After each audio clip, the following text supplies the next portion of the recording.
Okay, all systems go. Hello, willkommen, bienvenue.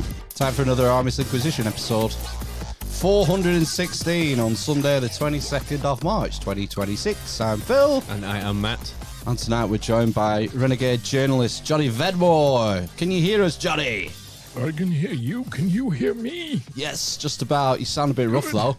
Nah, yeah, I'm all right, really. I was just doing my constipated voice, which I know the ladies like, so. Well, that's what you get for eating too many grapes, right? I am. We were talking beforehand. I only eat grapes. I don't put them in my mouth either, so work that out. I don't want to. I will decline that kind offer, yes. I'm saying all of the nice words right now. It's all right. It's YouTube. Yeah, nothing bad will happen. No, as long as you don't say cunt in the first 15 minutes, we're fine. Yeah, let's not talk about terrain theory. God, bloody hell.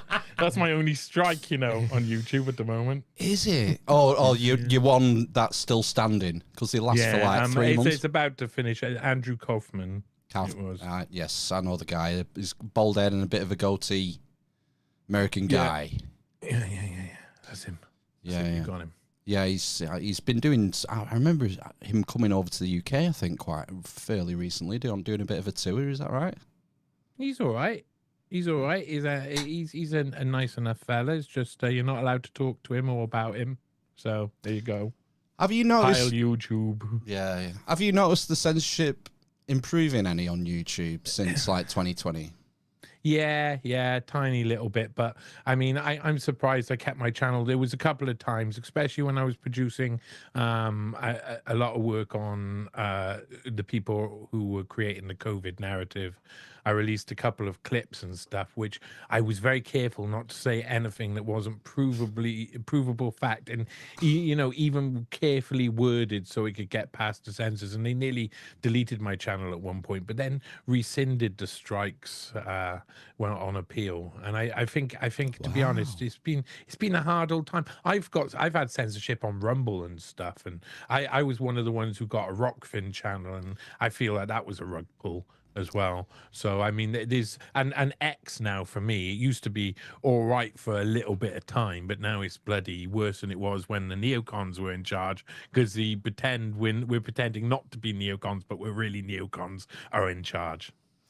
I remember. Wow, that brings back memories. Rockfin, is that still going? Yeah, well, they've got a limited number of shows, and they decided to become a sports channel and basically rug pull all of the different shows that were on there. It was a very clever little move. I kind of sensed it coming at the start. I saw some of the setup of certain channels. They gave me a channel really easy because I was at the time I was going out with Whitney Webb, so it was easy to get a channel. And I don't think they would give me a channel now, especially not that it's into sports stuff. So they gave me a channel really easy. But I saw some of the others setting up channels and stuff, and I don't know. It was a bit sus. I remember a lot of our mates in America who had American YouTube and podcasts were saying, come to Rockfin and you get paid in crypto or some shit. I was like, oh, I don't like this. I don't like the sound of this. Ray. There was a load of, man, I mean, we've got to come to terms. We all give everybody the benefit of the doubt all the time, but at the same time, we all accept that probably 60 to 80% of the media out there, mainstream and non-mainstream, is co-opted or somehow corralling people into a certain area so that they can not be heard by everybody else, and everything's about control grid. And even a load of the people who work within these spheres, they don't quite know what they're involved in. I've had loads of experience of like this sort of stuff over the past 3-4 years especially, but I've seen it from the outside for a while because they wouldn't let me in anyway. Now I mean, it is dirty out there, and there's a load of people who you think are your friends who aren't really your friends, and we got to start working on the assumption that the majority, whether that be like 60% or something, of all media outlets are somehow in with the game, for sure. And it's not necessarily that these people are malicious. I think a lot of people are co-opted unwittingly, and they'll have people feeding them information, maybe for people who work for the 77th or for Secret Services or whatever. And people think they're doing an honest job. They think they're doing the right thing, but they can be manipulated unwittingly.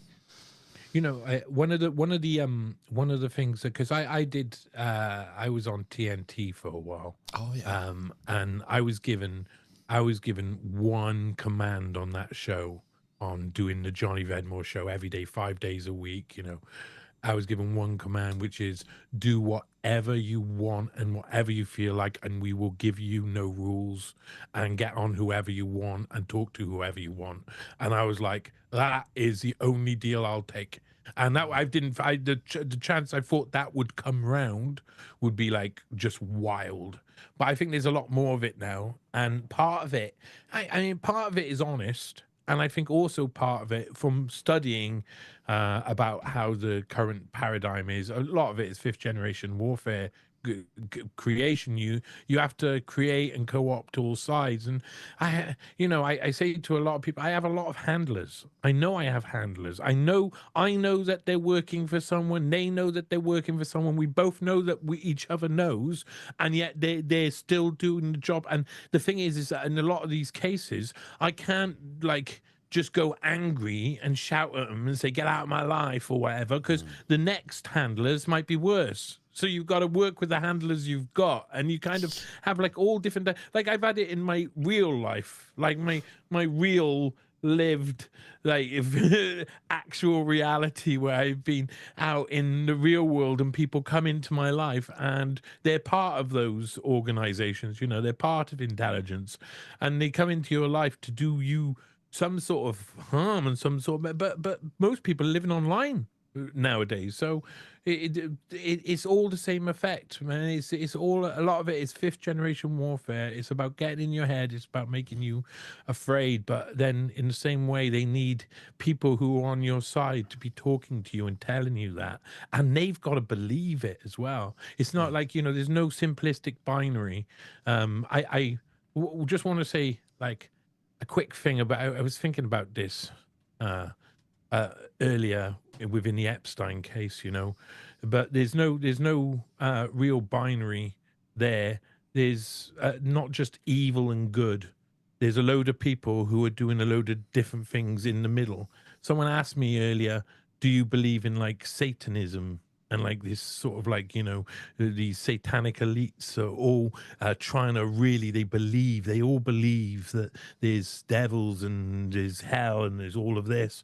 And I'm like, most Satanists are probably individuals, irrational actors, but the fact is, it's going to be a spectrum of people who believe and don't believe. There's not just those who believe and those who don't believe. There's all of the bit in the middle where people have had experiences in their life which drives them to believe this or drives them to believe that, and they're all in a different part of this big Venn diagram of believers or not believers, but they're within the mix. There's no just simple choices in this world. Everything exists in the middle. Everything's a little bit nuanced, and a lot of people don't understand that exists in an Epstein case as well.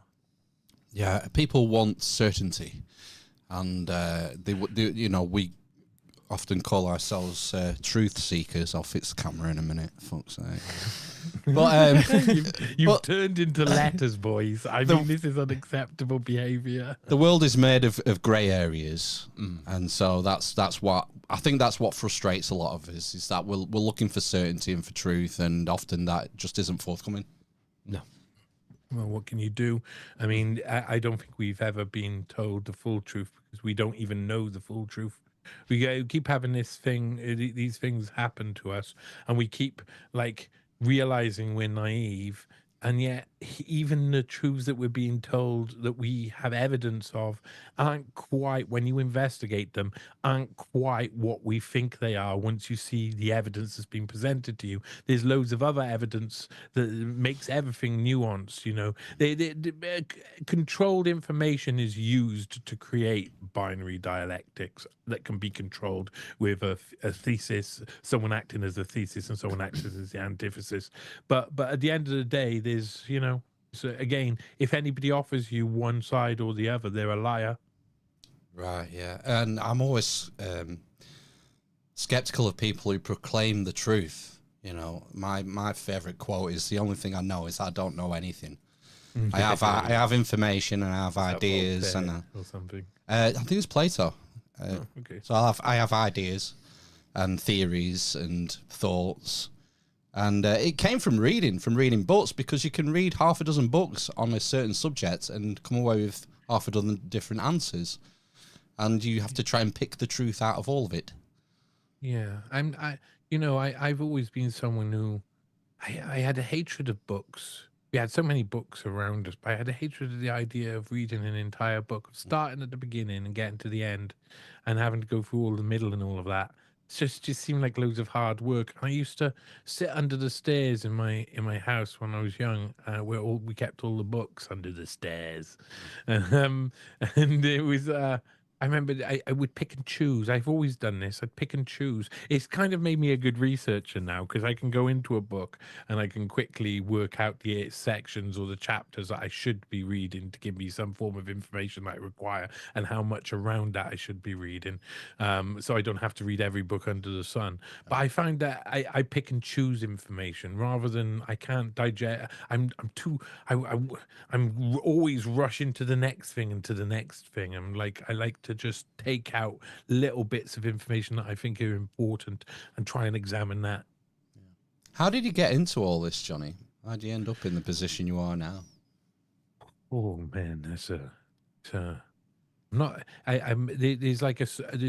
few moments in my life where it was clear to me now that I was going to be an investigator. One of them, I say, one of them is my mum and dad's divorce, for sure. There was my dad was a philanderer. He died last year. He was a terrible philanderer. He was to be honest, in his youth he was nasty at times as well. He wasn't a nice guy at times. I tell some stories about my dad and people say, oh, that sounds nasty. It's like, he wasn't a nice guy, and he was hard to live with, that's for sure. And I felt when I got older, when I got about 17, I felt like, I was a bit angry with my dad in many ways.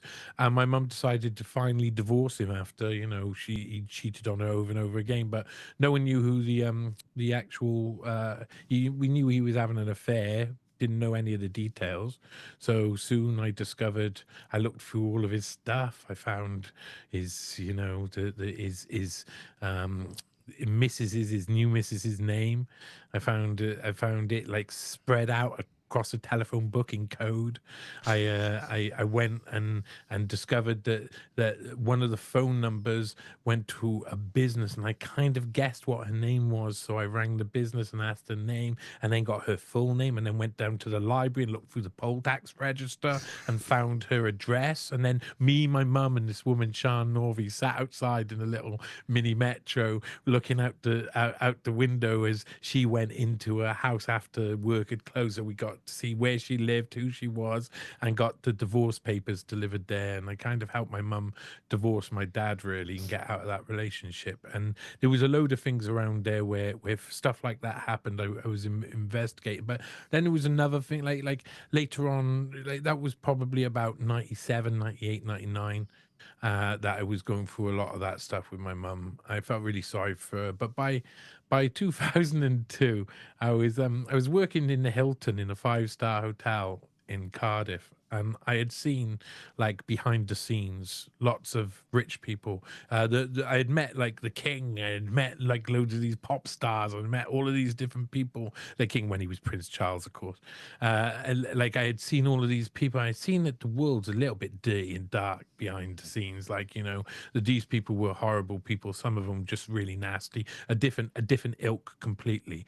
And I was growing weed in a flat I was living in, and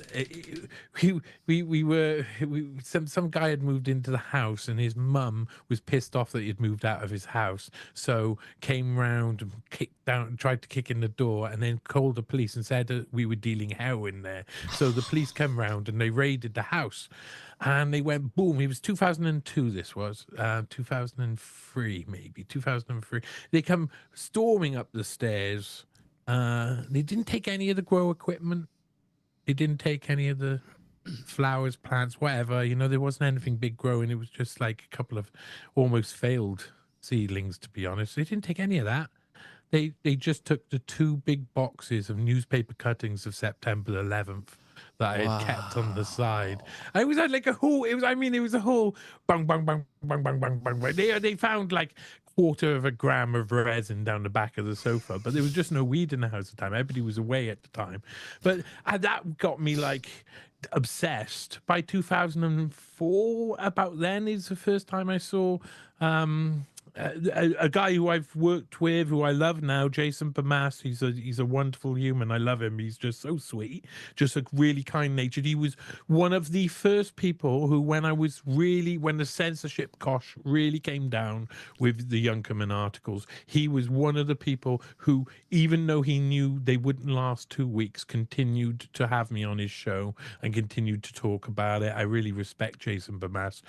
Well, he had done Loose Change with some of the other guys, and that got me interested in loads of stuff. But probably about 2015, 16, I was working with autistic kids. I was having a really good time, to be honest. I was kind of like, finding a nice place in life where I'd had loads of problems and issues before, suffered from OCD, anxiety, stuff like that, and I was finding a good place. And then I got really sick one time, and I didn't end up keeping my job at this place, and I ended up going for a bit of a mushroom hiatus. Came out the other side and realized I was a journalist. I'd already been doing it. I'd already been researching stuff. I already started to realize I knew things that other people didn't know, that like no one knew. And then I in about 2016, 17, I started rocking and rolling. I wrote an article about Laura Kuenssberg, who was the head of the BBC political editor at the time, and I found her reporting to be biased. So I went and looked at her family history. I just felt like that was the place to go. And I found out her father ran a sweatshop in Peru, and they got given rights to continue being a sweatshop even when employment laws and regulations got put in, because he lobbied them. Her grandfather had actually helped set up the NHS, and there was loads of corruption scandals back then. So loads of interesting stuff. And then I did an article about Theresa May's father just before the election with Corbyn, and that was kind of her father had worked with John Bodkin Adams in Eastbourne Hospital. It had been taken off Wikipedia, and I found that the only thing that the information that had been taken off Wikipedia, the only thing that was interesting there was where he had worked, and it was missing from the page that got migrated into Theresa May's page, and it was Eastbourne Hospital, while Dr. John Bodkin Adams, who killed over 130 people by lethal injection in Eastbourne. They signed him into their wills, gave all of their money over to him, and then he gave him a lethal injection. Boom. There was a load of movies. He was completely covered up. Like, he got a slap on the wrist for prescriptions, for falsifying prescriptions, and got off. And 10 years later was practicing as a doctor again. And her dad, during that cover-up period, her dad goes from Eastbourne Hospital chaplain to vicar of Enstone and Haythrop, one of the key constituencies, lording it over Oxfordshire, and with the rich and famous coming to your sermons. How nice a payoff. And so that was it, really. And then the Epstein, I was investigating Epstein pretty early, but I really hadn't written anything.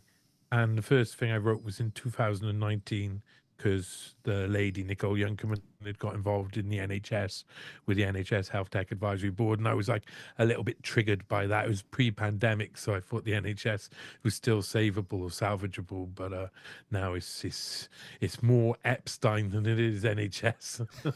What's the connection between Junkermann and the NHS? How's she involved?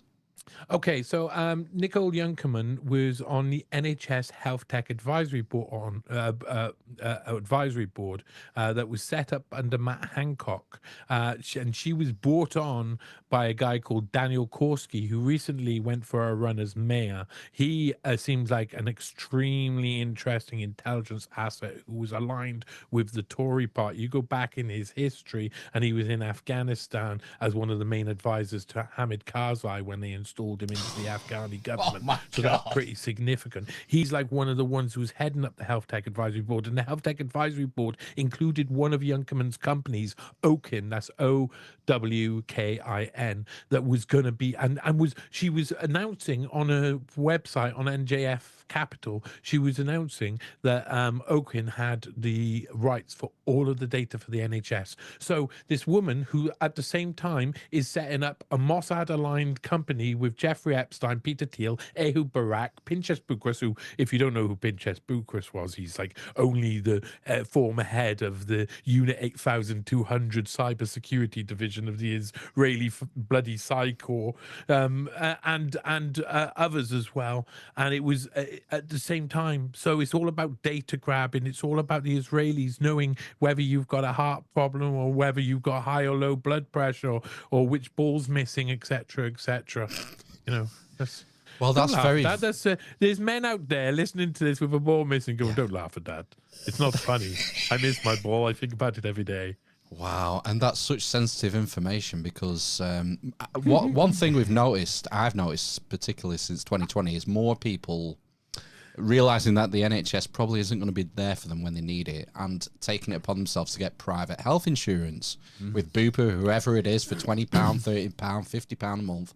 And all of a sudden, that information that you've got an underlying heart condition or you've got high blood pressure or something, that becomes very valuable then, doesn't it?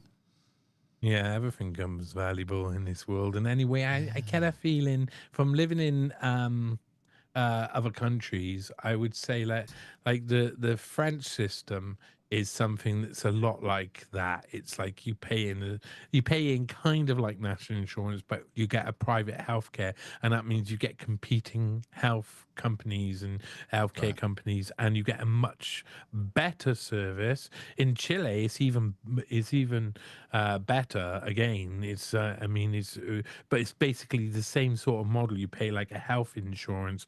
To be perfectly honest, they've been pushing for that to be the case for a long time in the UK, and the NHS is so heavily protected that we shouldn't be surprised that it's one of the places they want to break down systematically and ensure just falls apart, you know, is divided up. And the NHSX is the thing that they really want. They want to change. As soon as they change something over from being mostly human led and human run to being most AI led and AI run, once you're halfway through that, everything's going to go crazy and chaotic. But when it gets to this point, they've got what they want. They've got a very cheap health system that doesn't do much for us. So does that's a, sorry, did you mention something there called NHSX? Yeah, that was at the same time. Sorry, I expect some of this to be sort of general knowledge, but that was kind of looking at the workings out at the time, because when I was so I wrote. I mean, it was an epic moment of my life, to be honest. Writing the first Junkermann article, I knew straight away that I was getting involved in the Epstein case and it was going to get fruity. And then I had written the second Junkermann article a month later. And then, you know, I've discovered in this, if you write the first article, they obviously read it and get angry. You write the second article, they get furious. And by the third article, there's people coming into your life and things happening in your life, in your real world, that's affected from this. So I already knew the direction it was going, and vocal.media that I'd published it on, which was just this site where you could publish your work, and however many reads you get revenue from it, but it's very independent in the way you put everything up and draft everything. I put it up on there, and Junkermann's legal team had them bring it down. So I went to, this is how I met Whitney Webb properly, because I messaged her eventually. A load of people said I should go to her, and I went to her and said in about early 2020, late 2019, that they've taken it down for Vocal Media, and would she think about putting it up on Unlimited Hangout? And so she put it up on Unlimited Hangout. And then she wanted me to write an article. I'd already written the other 2 parts to that, but she wanted me to write an article about Daniel Korski. And looking into Daniel Korski, it meant I had to look into what their plans are for the NHS in the future, because the Health Tech Advisory Board part of this is really significant. It's, you know, it's deciding what technology is required for the next stage of the NHS, which is NHSX. This is the digital NHS, where, you know, you're in a queue. that's basically the difference to what it is right now. Anyway, you're just in a queue and it's on your phone on an app. There you go. That's the NHSX. But eventually, it won't be just that. Eventually, I mean, you gotta look into the future a little bit. AI solutions are already, I mean, some of them are no-brainers. I gotta say, you know, people can argue that there's a lot of people who are going to do the logical fallacies to say everything AI is terrible or everything AI is good. You're going to have those people creating the binary accounts. But in reality, some things are extremely useful and would help save lives, and some things are being put in so they can drag data, find out as much information about us, or just try and find our weaknesses, or try and use or manipulate us in some way.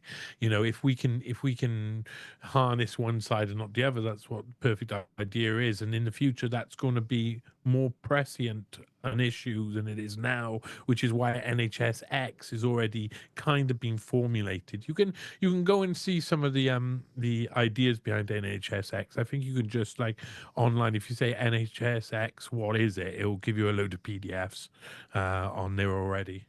Right. Well, it kind of ties into one of the hot topics of the last 6 months in the UK, isn't it? The digital ID, which was sold originally as it's going to cure illegal immigration.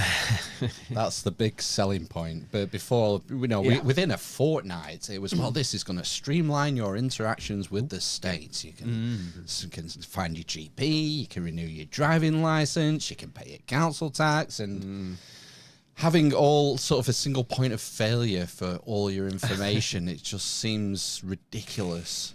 And it was Very sort of British. it was sort of kicked into the long dirt. What, a month, 6 weeks ago, and Gone all of quiet, a sudden it's back in the news again. Is it? Yeah, it's I've not back in. The noticed. public consultations happening now. Oh, About bringing it back, and what changes do we need to see? It's like they won't let go of this shit. yeah. I know someone who isn't the most conspiratorial person around, but said to me the other day they pointed out a clear conspiracy, as they put it, which is there's this game going around in schools. I think it's probably going around all around the country. Red team, blue team. And what they're doing is saying, oh, this one school is red team and this other team is blue team. And it's like supposedly encouraging violence between schools and stuff and the kids.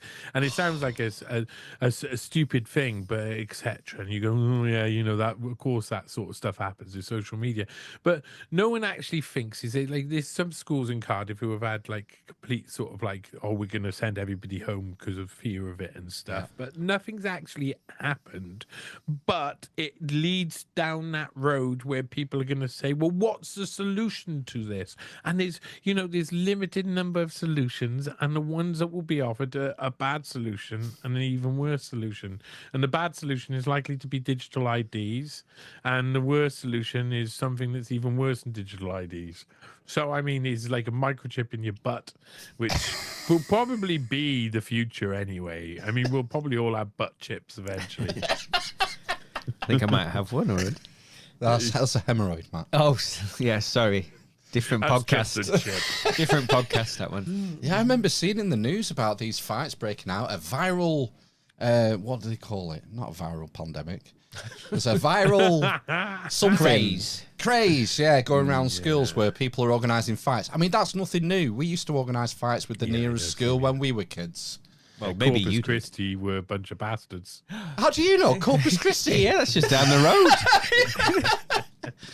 But when you said red team, blue team, I was immediately thinking of, you know, when they do the war games or these exercises, they always talk about the red team and the blue team. They have what you would call the government or the state, apparatus being the blue team, and then they have a red team, which sort of shadows and pretends to be the adversary, you know, and will test the state apparatus, you know.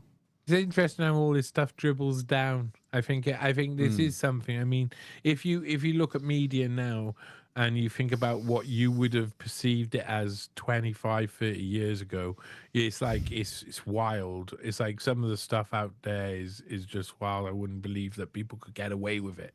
You know, especially when I was young, because I'm a little bit older. If I would go back to when I was like a kid, when I was about 8, 9, you know, like back in the 80s, there's just no way that some of what's going out there in the public domain would ever be allowed.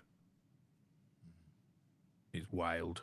Yeah, we live in wild times. I'm kind of disenchanted with the whole smartphone social media era, you know. I'm one of these bumpkins who thinks that life was better before when we had flip phones and Nokia 3210s and people used to it was talk better to when each it was other. before that, when we had Sega Mega Drives and NESs. I was better when we had that, man. It was. Games were better when they were on the Mega Drive or SNES. Tell you what, I remember getting Mortal Kombat 2 on the Mega Drive from Argos. £39.99 Yeah. in what, 1993? It's like 100 Yeah, quid, you could isn't buy it? a house for the thing. I actually used to play that game. I used to play blindfolded against my mates and beat them No way. just with the get over here. I knew I was doing the right moves. You're a scorpion shitter. Fuck me. Being shitter. Is that what the name is for it? Yeah. I was getting Johnny Cage vibes. Johnny Cage, yeah. That was the old do the splits and punch him in the nuts, wasn't it? He was boring. He was boring. Well, he didn't have any sort of supernatural abilities, did he? Yeah, No. we like supernatural abilities, don't we? Yeah. Yeah. Should we talk? No. We're staying on Okay. games. What's your favourite? You're not a Mega Drive man, are you, Matt? You were a SNES guy. I was a SNES guy. Yeah. So there was no violence on the Nintendo. Tell you what, we missed out. Mega Drive kids, we missed out on Mario Kart. I'll give him that. I had a SNES with like 4 games on it, you know, and Mario Kart was one of them, of course, and an N64 later, of course, which the better Mario Kart was on. Yeah, you would pay there was like 2 tiers of games. There was like the £19.99 games. Like you get the original Sonic for that if you didn't get it with your console. Oh. And then there was the top tier £40 games. Oh. But these days it's like a subscription. Yeah, It's that's like the killer. more isn't often it? than not the game is free. But they throw, well, you got to buy this latest skin. Yeah. Or you got to buy V-Bucks. Well, And at the same time, they're selling children. There you go. What, on Fortnite? Yeah, probably. I wouldn't be surprised. I think they were doing it. They're supposed to be doing it on loads of different ways nowadays. There's one, isn't it? Is it Roblox that's come under the magnifying glass recently? Yeah.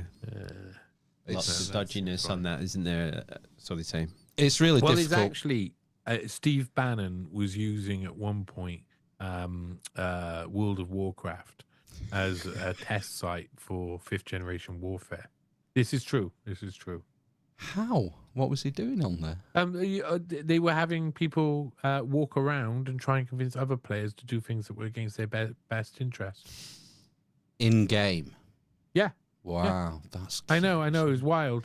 But mind you, World of Warcraft back then was a bit wild. It was silly, you know. It's very difficult. I've got two lads, 14, 10 years old, and it's difficult. I worry about what the exposure they get online. But we're in this world where kids don't go out on their bikes like we used to do and play football. Get beaten with a belt like we used to. Just saying. They don't get mashed off white lightning on the park anymore. Yes, they bloody well do. I got a park outside my house. They bloody well do. I could go to my local park on a Sunday morning. It's clean as a whistle. Yeah, They were burning plastic earlier. I'm serious. Oh, they're all using those balloons. Is it helium or something? The nitrous oxide, isn't it? Laughing gas. Yeah. That does most look of the canisters. kids nowadays are pretty sweet kids, to be honest. They don't. There was some nasty guys when I was young, really nasty guys, and got a lot less of that nowadays. Well, have we ever told the story about when we were on park, when we were maybe 13, 14, and there was some old lads who came up to us? And Yeah, do you know? This re-traumatized me because I completely forgotten about this story. We went And to now I think about it like every other week. Really? Yeah, I do. We went to a park that we wouldn't normally go to. It was a bit further afield. Yeah, occasionally we went there, didn't we? When it was dark. Error number one. Yeah. We weren't on home territory. But we would go there in the day, wouldn't we, and play tennis and football and cricket and stuff, wouldn't we? So we dressed up in red. Yeah.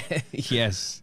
It wasn't home territory. No, it wasn't. Nighttime. It wasn't. No. I want to say, how many of them was there? Of us? Was there maybe 4 or 5 of us? Something like that, yeah, I'd say. And was it 2 or 3 massive blokes?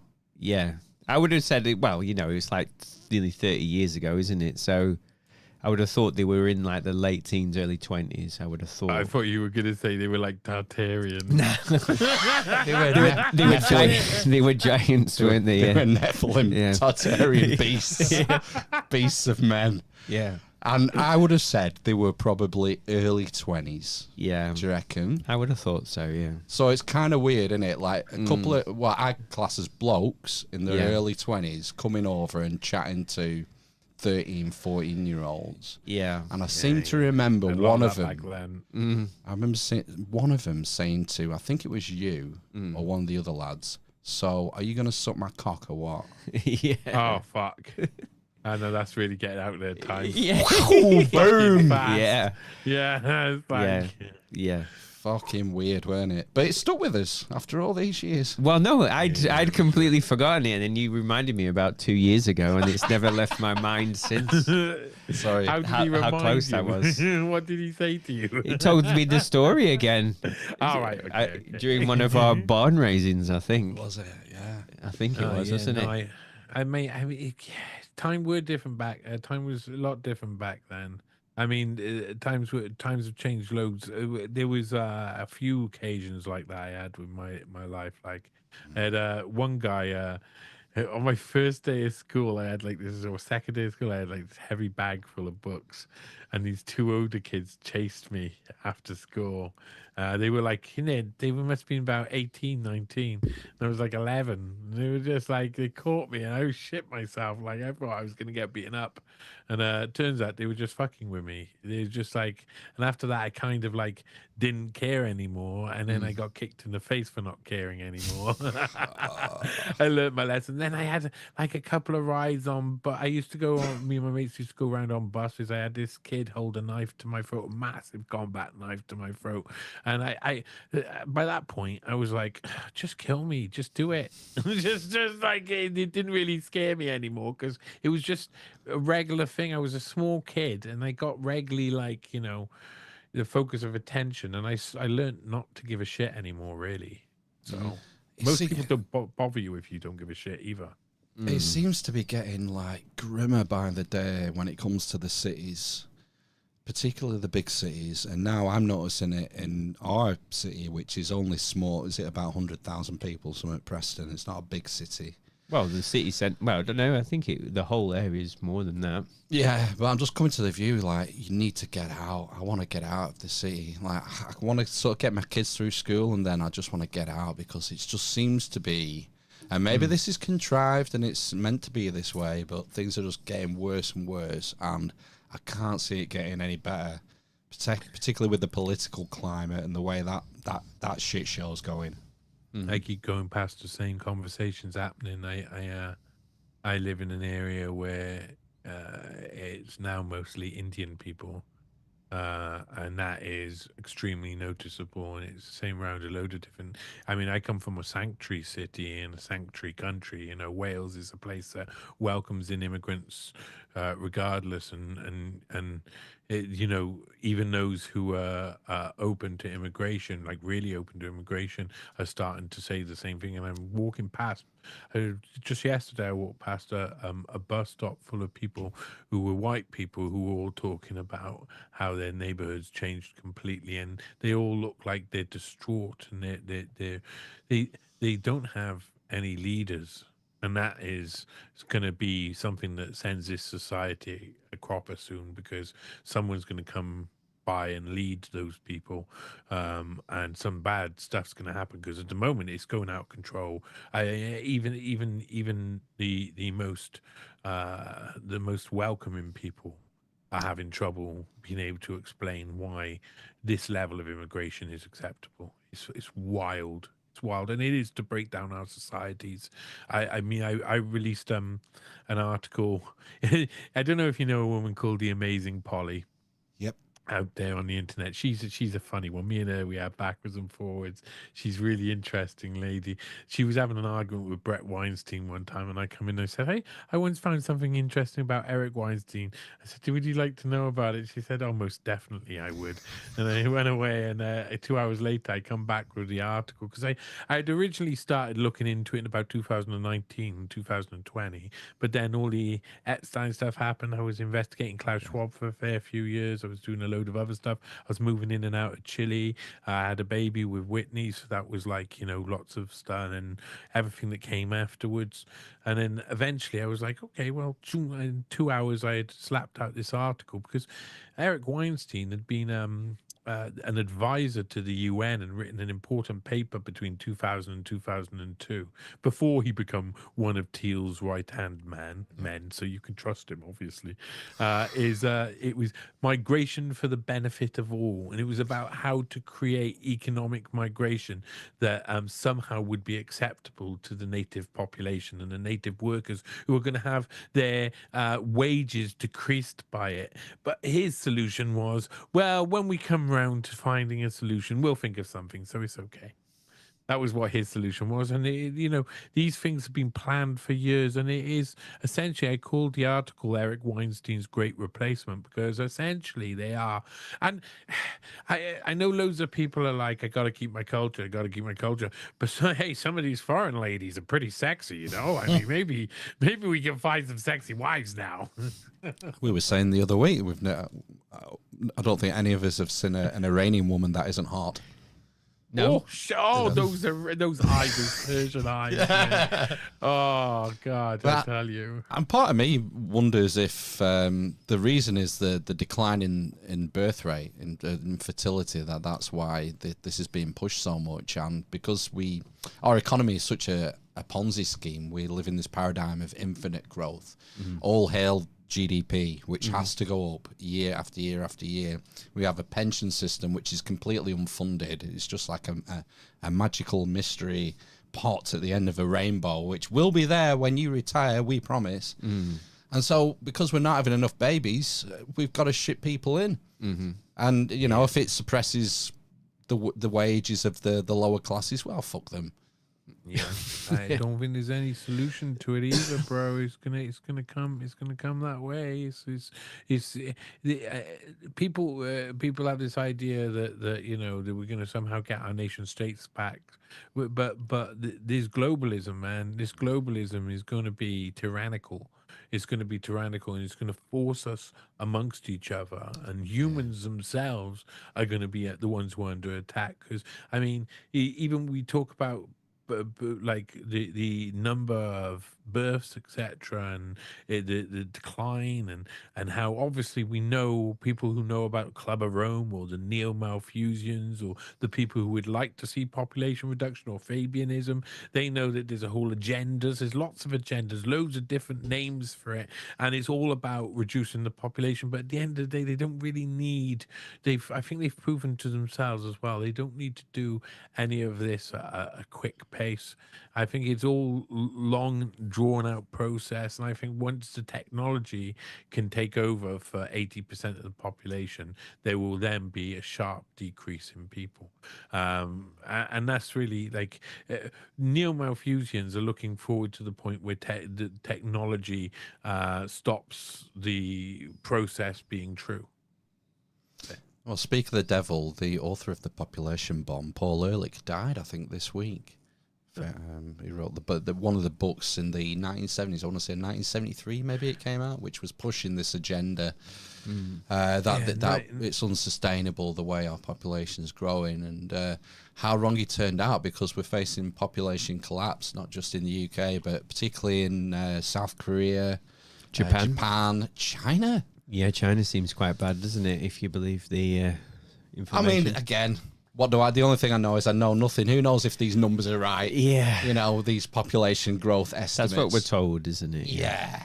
Well, that's interesting. It is what we're told. It's the stats that we're told that come out of the projections that they create the dynamics for to get the exact region that they want to get. And during that period, if you go back to the year before 1973, 1972, you've got limits to growth being produced, of course, by the Club of Rome. Yeah. And the neo-Malthusians, these guys, they're creating computer programs that they're advertising during that period with alongside IBM, who have never done anything wrong ever as a company. Nothing nefarious in their history. They're modeling how humans are going to drop off all of a sudden because of some reason, because of resources. We need to do that, don't we? We need to. And I think we've got to a point where it is possible for them to do it. I mean, I don't think it's going to be anything quick. I was actually talking with someone today about the idea. They was, there's this idea. A lot of people think, oh, surely they would just use a pandemic and then they would vaccination and then you would die and everybody who would be obedient would die and they would be killed off. And that's, and then people question that. They say, but why would they want to kill the obedient people? Yeah, you just left with a load of toe rags who won't do what they're told, like me. But what if you've got such a massive amount of access to all of the best technologies, and those people don't have any of the access to the best technologies, so you're left with 10% of these and 10% of these guys. The one side is definitely got the winning hand, and they're all about creating the best, like the winning hand before they enter into the game, which is why we lose so regularly, because we're like, I was talking to people about the World Economic Forum's Young Global Leaders program and its rise for a fair few years. I was writing articles about it, but like the actual fundamentally the results of what was originally like Kissinger's International Seminar and all of that in the 50s, the results really came to fruition in 1993, and we're really ahead of behind the game by a long way. Like, we are we're just catching up, just looking around and going, okay, now we can accept that all of these guys were trained by the same people, all put into power on either team. So we have to choose either one or the other. And the whole game is fixed. So now we're accepting it. But that's the result of that has been going on for quite a while. And they've been making sure that they keep power too for the future. I mean, 1993, wasn't that the year of the Rio summit as well, where they started folding in all this environmental architecture into the control grid as well? It's what's interesting when you say about population control, because the population control agenda, the rise of it was within the same circles as the environmental movement come from. And really the environmental movement was, brought to fruition by people like Maurice Strong, who of course were behind the Rio summits and many other things as well. And a lot of these guys all came from roughly the same crowd: Harvard, World Economic Forum, originally the European Management Symposium crowd, and the environmental agenda kind of like fits the Malthusian agenda to a bit, but not a lot. There's loads of contradictions, but it's something they can use as a vehicle to manipulate and control us and our birth rate and our population and what we think as well. Because if we think that we don't want to bring children into this world because we are bad for this world and we should care more about the world than we care about our own children, then, I like the way the New Age movement folds into all this as well. There's a great book called Game of Gods that I've mentioned numerous times. I think so, yeah. Carl Tagrib, who we had on maybe a year ago. Oh yeah. An absolute tome of a book, 400 pages. And he went to a lot of these international environmental and religious summits. And he charts the way places like the Rio Summit, the World Council on Religion, I think he's been there several times. And they've sort of folded in this New Age movement. And it's a similar sort of, it's Mother Gaia, you know, we have to look after the earth. It's our mother. A lot of it is like, what's it called? Theosophy or... Yeah. A lot of this is really fundamentally just Satanism.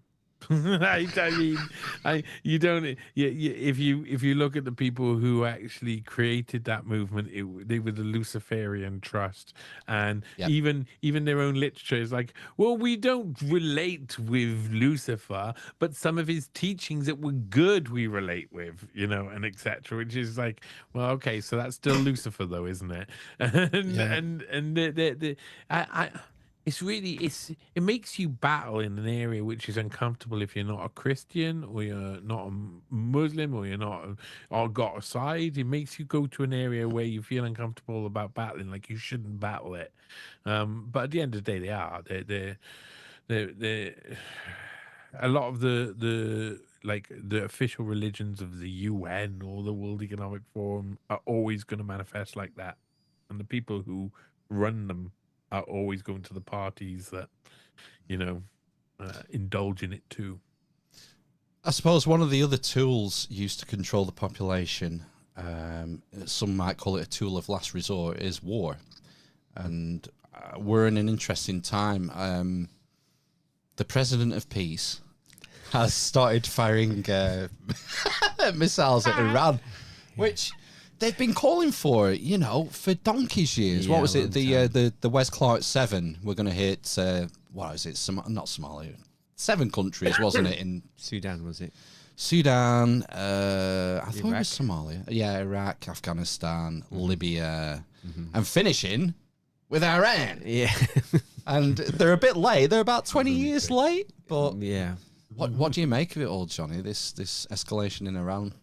A lot of it is a new. So there's a skip between phase of warfare. So you've got kinetic warfare of the past, of course, and you've got 5th generation warfare of the future, and we're somewhere in the middle. So instead of bombs, bullets, and missiles, they want to replace that with mind war, control, and fear, etc. But in the middle, you need to go from this world of perpetual limited warfare to perpetual limited mindfuck, and that, like, middle bit is limited short bursts of perpetual limited warfare to get everything you want done, while sending in massive amount of flooding the zone with distraction, owning the actual platforms that give out most of the information and news is a positive thing for them. Yeah. I mean, if you go to X nowadays, it is a hellscape. You go to your For You, you look at it, it's all the same programming. They're just programming you. It is full state government control unit. You look for the other, and all of the interesting stuff is hidden behind the same things that you'll find in your For You line. There's no difference between it anymore. It's like kind of they've come to a point where they're really pushing up the rhetoric, pushing up the brainwashing, trying to keep people in line.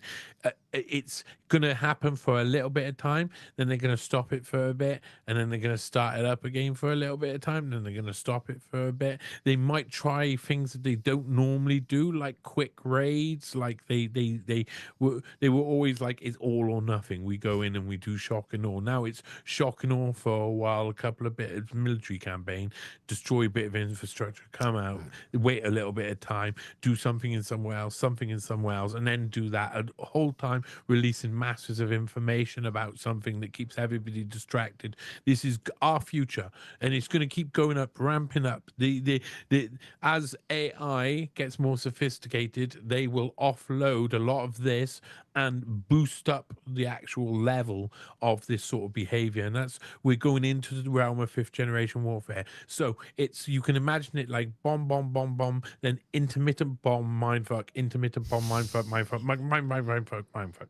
So it goes from one to the other. That's what's happening right now. So what we're watching, Maduro being kidnapped during the Epstein files releases, Iranian program, we're only going to do a short war. All of this is this sort of like quick bursts of stuff that they could never have got away with 10 years ago, 20 years ago, when it was sort of still within the realm of kinetic warfare and everybody kept to the rules on the table. Now the rules are gone. The pandemic, I think there was a lot of it was like a pause to let everybody reset for the tyranny. The big guys, they already know it's a digital tyranny coming. It's a digital technocratic panopticon. It's been designed. The function has been already. It's already ready to put into place and for it to work at a level which people will find acceptable, or they'll get beaten. I don't mean to laugh at that, but that one of the other things that I was researching with Nicole Junkermann was, of course, Carbine 9/11, which I skirted over earlier. And that, when you look at the Epstein files, when they're talking about it behind the scenes, it was originally called Reporty Homeland Security. And what it was is, instead of phoning 911 and getting the police, you get Nicole Junkermann and team on the phone, and an Israeli Mossad unit who's deciding what to do about your problem that you've got with the kids setting fires down the street or whatever, and whether they're going to actually bother phoning the police, or they'll just send out a drone to try and scare the kids away and say things to the kids. That's not funny. That is the future of policing. They already have them. They have them in Singapore, don't they? These robots that follow people around, tell them to, watching for them littering and shit like that. Have you not seen the drones in Preston? What? Have you not seen they're not the street ones like in Singapore, but there's drones that fly around. Fuck off. Drones? Yeah. Police drones? Yeah. Have you not seen them? No, stay away from them. Talking about spice addicts. No. Spice zombies. They are drones. There are drones, and they've flown sort of roof height through our neighbourhood. Pairs of drones. It's coming. Jim, every town and city. I remember that Black Mirror episode with the DARPA dog that hunts that guy down, and I was like, that must be 10 years ago, maybe. Yeah, I'm thinking, that's next, and everyone was like, nah, that won't happen. Nah, you're paranoid. And pretty much, it's happening. It's gonna happen. This year, automated driving, self-driving taxis in London. Will within the next 10 years, that'll spread round to every major city in the UK for sure. And by that time, we'll be looking probably at they'll be looking to implement some form of flying taxi drone solution in there. Yeah, I know. It's going to be crazy, though. I mean, the fact is that some parts of it I don't necessarily mind. But it's obviously turning into a world where they control it to such a fine detail that as soon as the most nefarious people in charge of society want to do something bad for you, they're going to find you on a bus and probe you with electric jobbies or whatnot.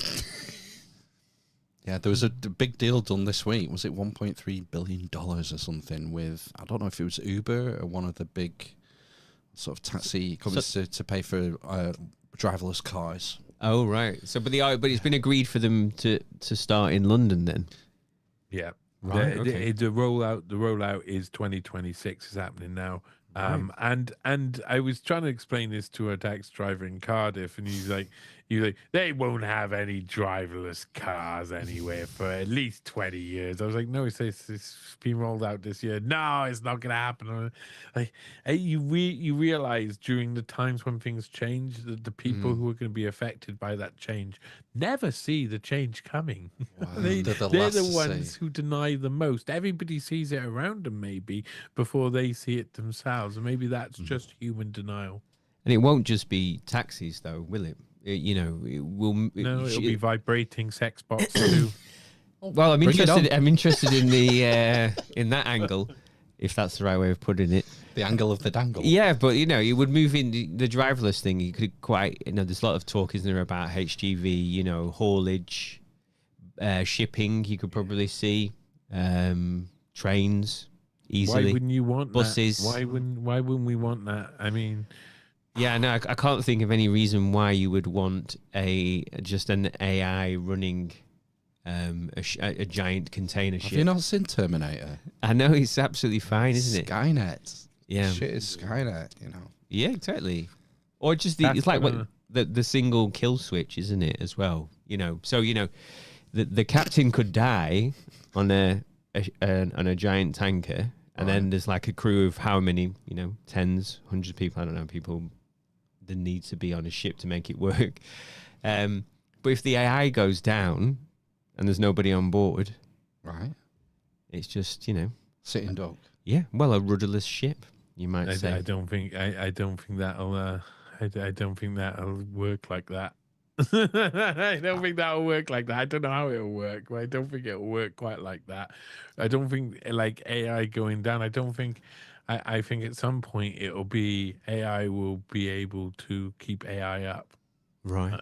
more than humans could ever keep AI up. Really? Like a singularity, you mean? But it's something close to that.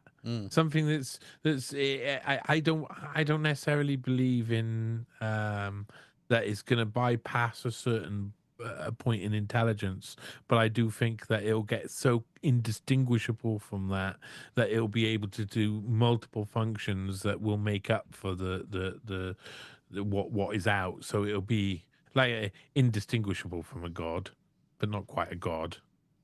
I mean, the thing that's quite interesting and how it ties in with the fifth generation warfare model you described, where people are being pumped with information, is we're already seeing today that people often, myself included, can't distinguish between AI videos and real videos.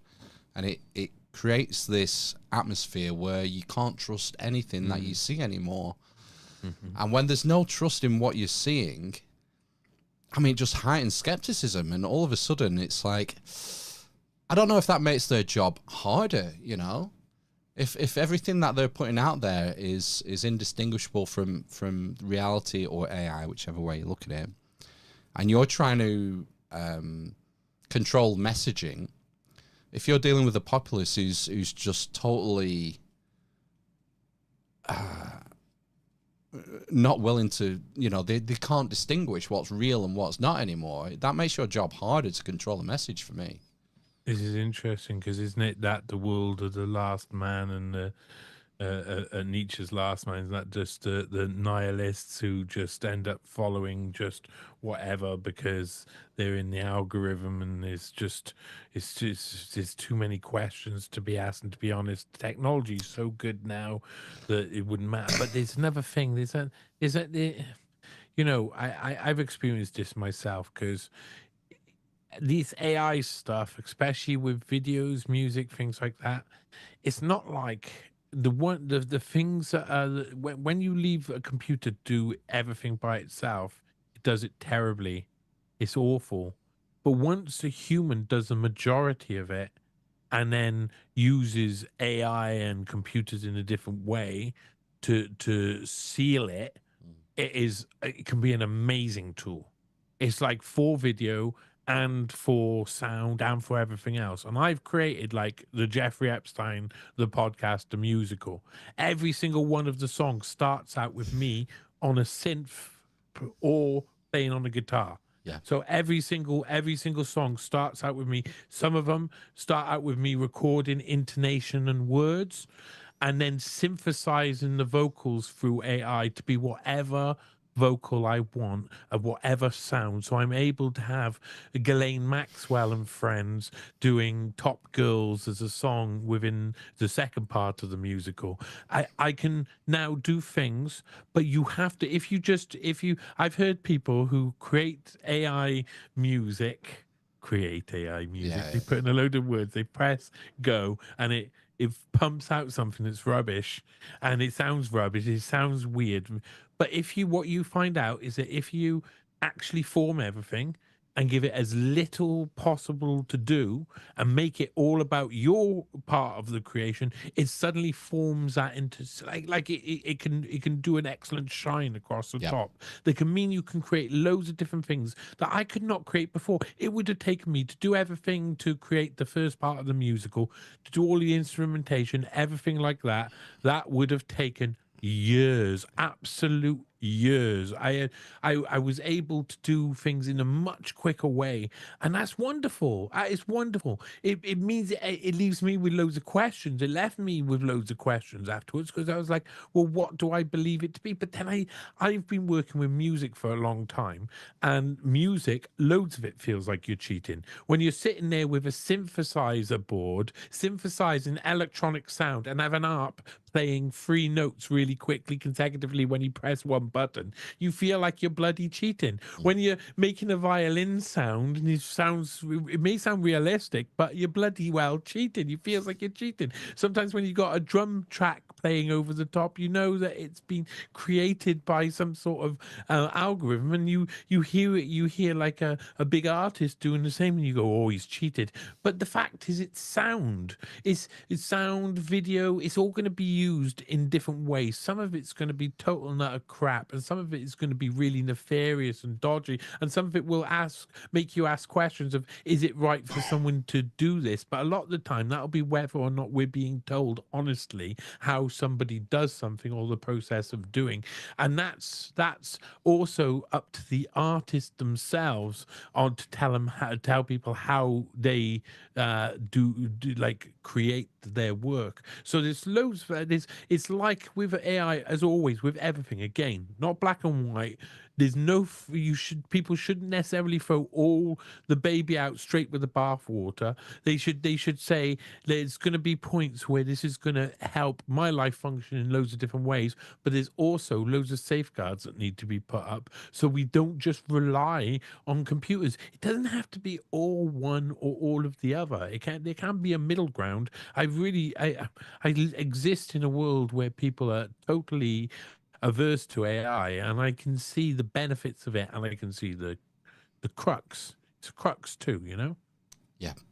Yeah, I've had the same experience with AI music generation.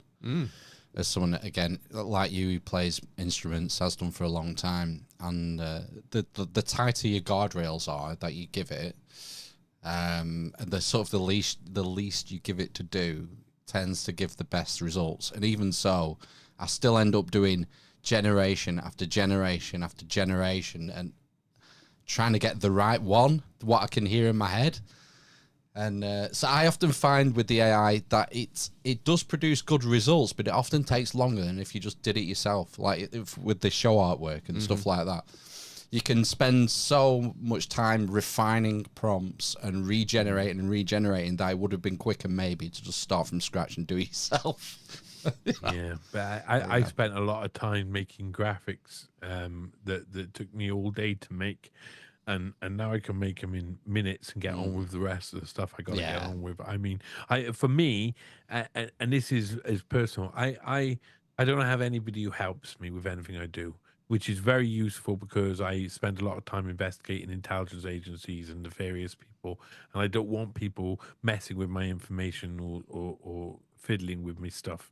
So I do all of the articles myself, which is a lot of articles. I do the read-throughs, I do the podcasts, I do a quiz show called Truth Bomb, I do loads of interviews on other people's, I do all my own website stuff, I do all of those different things. If I can reduce some of the time that some of the boring stuff like art and other things, and I can introduce other themes and other ideas into things by using other tools and methods, I'm going to use them. I don't use just one or two tools nowadays. I use I got so many different tools on offer, and I'm trying to use everything that I can to make the best content I can make, so that people can be at least engaged. Because other than that, if I continue to make like the stuff to a point at the degree that one human can do it, I'm going to be getting things wrong all along the way, and it's not going to be as good. There has to be a point where we realize balance is there, but we are human and we need to have the best tools around us as well. Yeah, well said. I agree. I tend to agree. It is a tool, and it's there to be used. I'm not buying a lot of the hype that it's going to take over the whole of society, that we're going to reach the singularity, and that it's a threat. I think a lot of it is useful. It's tools. It's interesting tricks. It does a lot of. It's a good sounding board. You can throw shit against it and come up with ideas, and it will come up with things that you haven't thought about before. So, you know, it's there and it has its uses. So. Ridiculous on many occasions. It is ridiculous. Oh yeah, It's really- I argue with it all the time. I find one of the things that I find it so useful for is the is coding for websites. I mean, I can do, like, when I'm doing the quiz show, I can do like a multiple box board with loads of complicated questions and stuff like this, and I don't have to code all that myself. I can have it so it has functions. When you click on it, certain things happen and stuff. I just have to ask AI to generate that now. That's like astounding. Allows me to do 25,000 things more than I could do before. Yeah. But I also work in a world where I'm mapping out what the digital panopticon looks like, and all of the people who own all of these companies are all of the most nefarious people in the world who are looking to just distract us and have us distracted ourselves. So all of these tools, it's what I try and say to people, you know, what our society in the future looks like is, to one person it'll look dystopian, to other people it'll be like, oh, I've been waiting for that moment to be able to do this or that for all of my life, and I finally got to that moment, so I'm going to use it. And then they're not even going to be around, they're not even going to be thinking about anything else. They're not going to be worried about what's happening in Palestine. They're not going to be worried about what's happening in the financial system. They'll let the worst in society reform society itself, because they'll know how to do whatever they've always wanted to do themselves. And again, that sounds like the world of a nihilistic human that doesn't care that much about its fellow man. Well, on that nihilistic note, Johnny, where else could we end? We should wrap this up. But it's been lots of fun. Really enjoyed having you on the show tonight. Yeah, definitely. Thank you for having me, man. Both of you just cool dudes. Anytime you want me to come on, I'd be happy to. Absolutely. Good. Yeah. We'll keep tabs for you.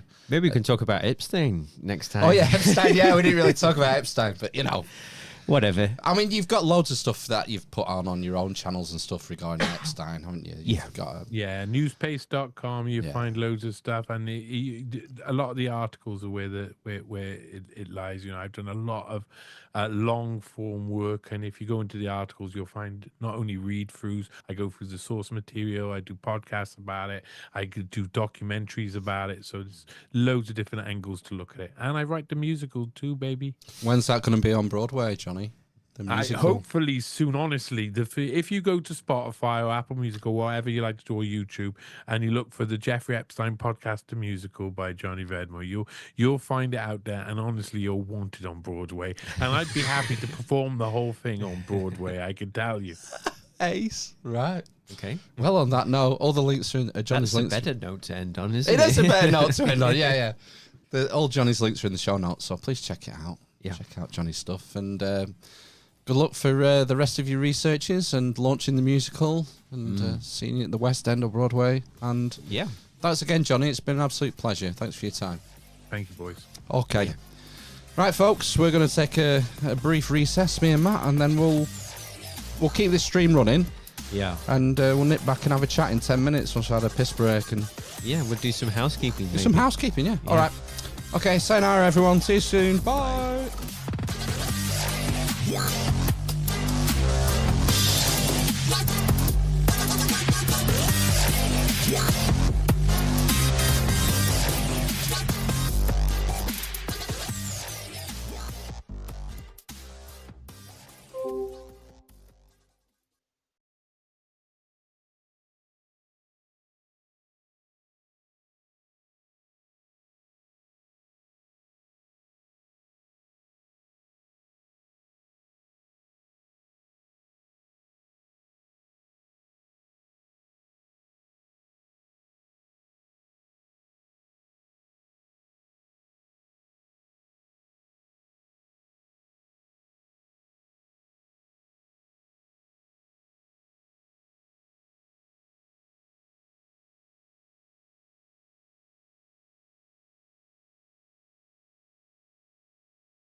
Fuck Graham Hancock. Oh, can I say that on the show?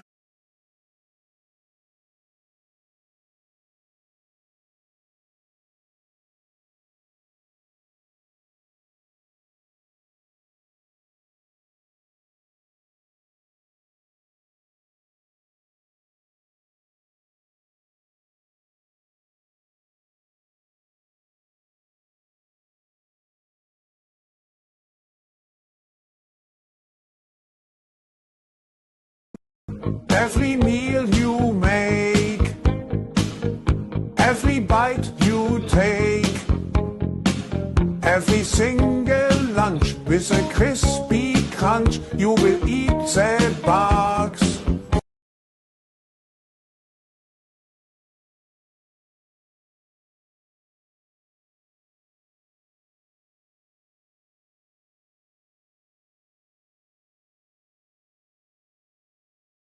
About to catch another flight. The apple bottom make him wanna bite.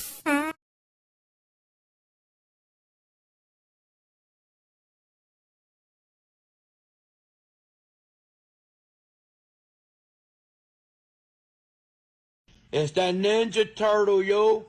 I'm half Barney, half Ninja Turtle. I karate you, you karate me. Hi-ya!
He just kept talking in one long, incredibly unbroken sentence, moving from topic to topic so that no one had a chance to interrupt. It was really quite hypnotic.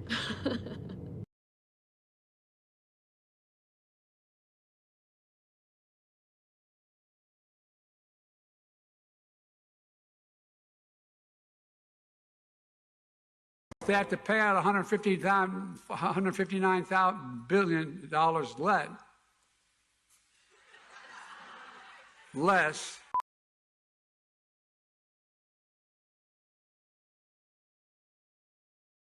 I honored a group of trailblazing artists with National Medals of Arts and Humanities.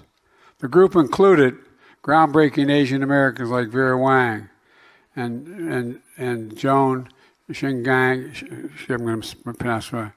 Shanga Kawawa. I think I pronounced it correctly. Shingang, I'm going to pronounce it. Shanga. So swummy, slippy, slappy, slimming. I'm going to pronounce it. Shanga.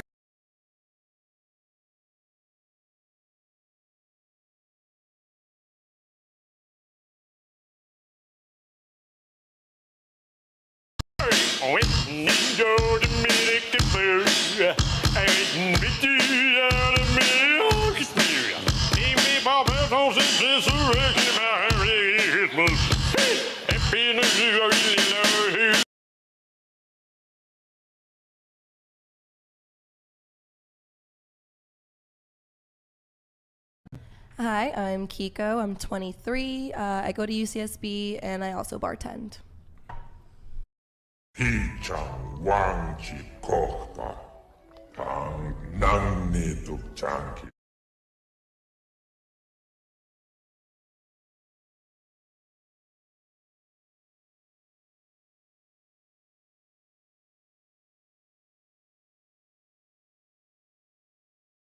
I don't want to do it anymore.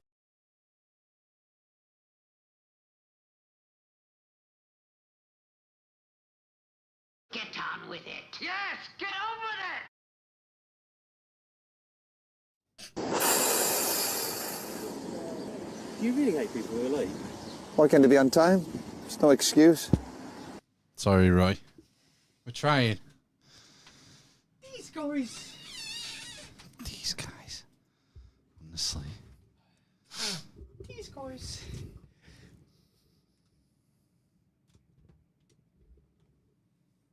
Oh. Why can't I find these guys? These guys. I can't remember. I don't know what it would be saved under that one, I'm afraid. These guys are just... It's all about how am I looking? Am I looking the power? Do you know, are my boots nice? How's my hair looking? Oh. But these guys are just... It's all about how am I looking? Am I looking the power? Do you know, are my boots nice? How's my hair looking? Right then. Oh, whoa. Oh, there's more, is there? Whoa. Don't say that yet. I'm not ready for that yet. I wasn't going to say it was. Well, you said right then. Right then. Yeah. So we're just getting warmed up, Okay. aren't we? Well, I'm just not going to say anything. Well, just don't say what you would say to open part 2, I'm not saying anything. because I'm not. I'm not ready. Oh God. Are we ready now? I don't know. I've got a choice. You see. I think we had that one last week, didn't we? Yeah. Maybe I'll go. Oh, that's a new one. Oh, I don't remember this one. No. Are we back? We're back. The dwarf, the cripple, and these clockwork clowns. Ooh, the clockwork clowns. The clockwork clowns. That is a thing, but they were clockwork people, I think, or something. That's when you go into the other realm. I can't get Roy off the screen. Don't panic. It's fine. Don't panic. How have I managed to fix Keno on still not going? No, I don't even know why he's still there. I think you opened it, you know. No, I didn't. You opened it. You were looking for it specifically. I opened the running late one. None of them are open. You did, yeah. None of them are open. Nope. There we go. God! You've opened another one. Yeah, I did, yeah. Anyway, that was our chat with Johnny Vedmore. Vedmore? Johnny Vedmore. Vedmore? Yeah, Vedmore. Johnny Vedmore. Yeah, what a lovely gentleman Johnny was. It's good. Good laugh, Johnny. Yes. He's the cut of his jib, and his name is a Ghostbusters mashup. Is it? Venkman. Right. Winston Zedmore. Right. Kind of, no? Right, okay, I don't know. Yeah. Have you not seen Ghostbusters? It came out in 1984. I didn't know. Harold Ramis. I didn't know Bill Murray. that Winston had a surname. To be honest with you, Oh God, bigot! I didn't know he was called Zedmore. Oh, This is right. called Winston. Yeah, didn't catch his name. I remember them saying Venkman. They would say Peter. Venkman, wouldn't they? And what's the other one called? Fucking hell, man. Enzo. One of the greatest films of all time. Ray Stans. Yeah, Enzo 1. Ecto 1. That's the name of the car. I mean, it's Ecto 1A. The Ecto number plate 1A, is. I'm looking at the number plate now. Yeah. The other member of the team you're missing is Egon Spengler. Did he say Spengler in it, though? They tend to call him Egon, don't they? Yeah. Rather than Spengles. Have you learnt those surnames from the law and going into the late 80s, early 90s cartoon? I did watch the cartoon. Have you got a smartwatch on? Yeah, but it doesn't normally make a noise. Tracking device off. I know. I watched the real Ghostbusters. I had some of the action figures. I had a proton pack. Wow. But it wasn't a proton. There was two types of proton pack. There was the proper one that had like a spirally stream that came off and it rotated when you pressed a button. Really? But I didn't have that. It was a foam, like a precursor to the Nerf weapon. Really? It was a foam. It used to shoot foam like spuds, like shotgun shells. Right, okay. And I think, yeah, it maybe had 16 in the clip and 1 in the hole. That sounds pretty cool. Yeah, it was good. It was I don't a good remember toy. that. It was one of my favourite toys. It was like a navy blue plastic backpack, I want to say, with the Nerf projectile weapon. Wow. I mean, that sounds intense, to be honest with you. Yeah, it was great. It was probably my second favourite toy after my Sword of Omens. I remember my friend had the base, the fire station, and you poured slime through a grid at the top. Yeah, you get little buckets of slime, and it just glooped through. Yeah, down to the bottom. Yeah, Mum's favourite toy, slime. They love the slime toys. Yes. Fuck's sake, you're gonna clean that? Yeah. Shit. Yeah. Yeah, I remember there was a toy called Granny Gross. No, she looked like a little old lady. Oh, right. And you pulled like a little lever on her back, and her head exploded, and right. Okay. You know. Right. Do I remember some of the toys? Yeah. Yeah. Did you shoot that with your pack? I probably did. Whoa! Get back, Granny! Exactly. Yeah. Blow her head I off. did the old Linda Hamilton, the old. Because that's how everyone reloads a shotgun after watching Terminator 2. Obviously. One-handed. Yeah. Boom. Yeah, so I didn't have the actual, what they call proton pack. No, you had a projectile pack. Yeah. It's funny you mentioned Ghostbusters because my missus started watching, is it Frozen Empire? Started watching. Well, she... not get through it. No, she finished it.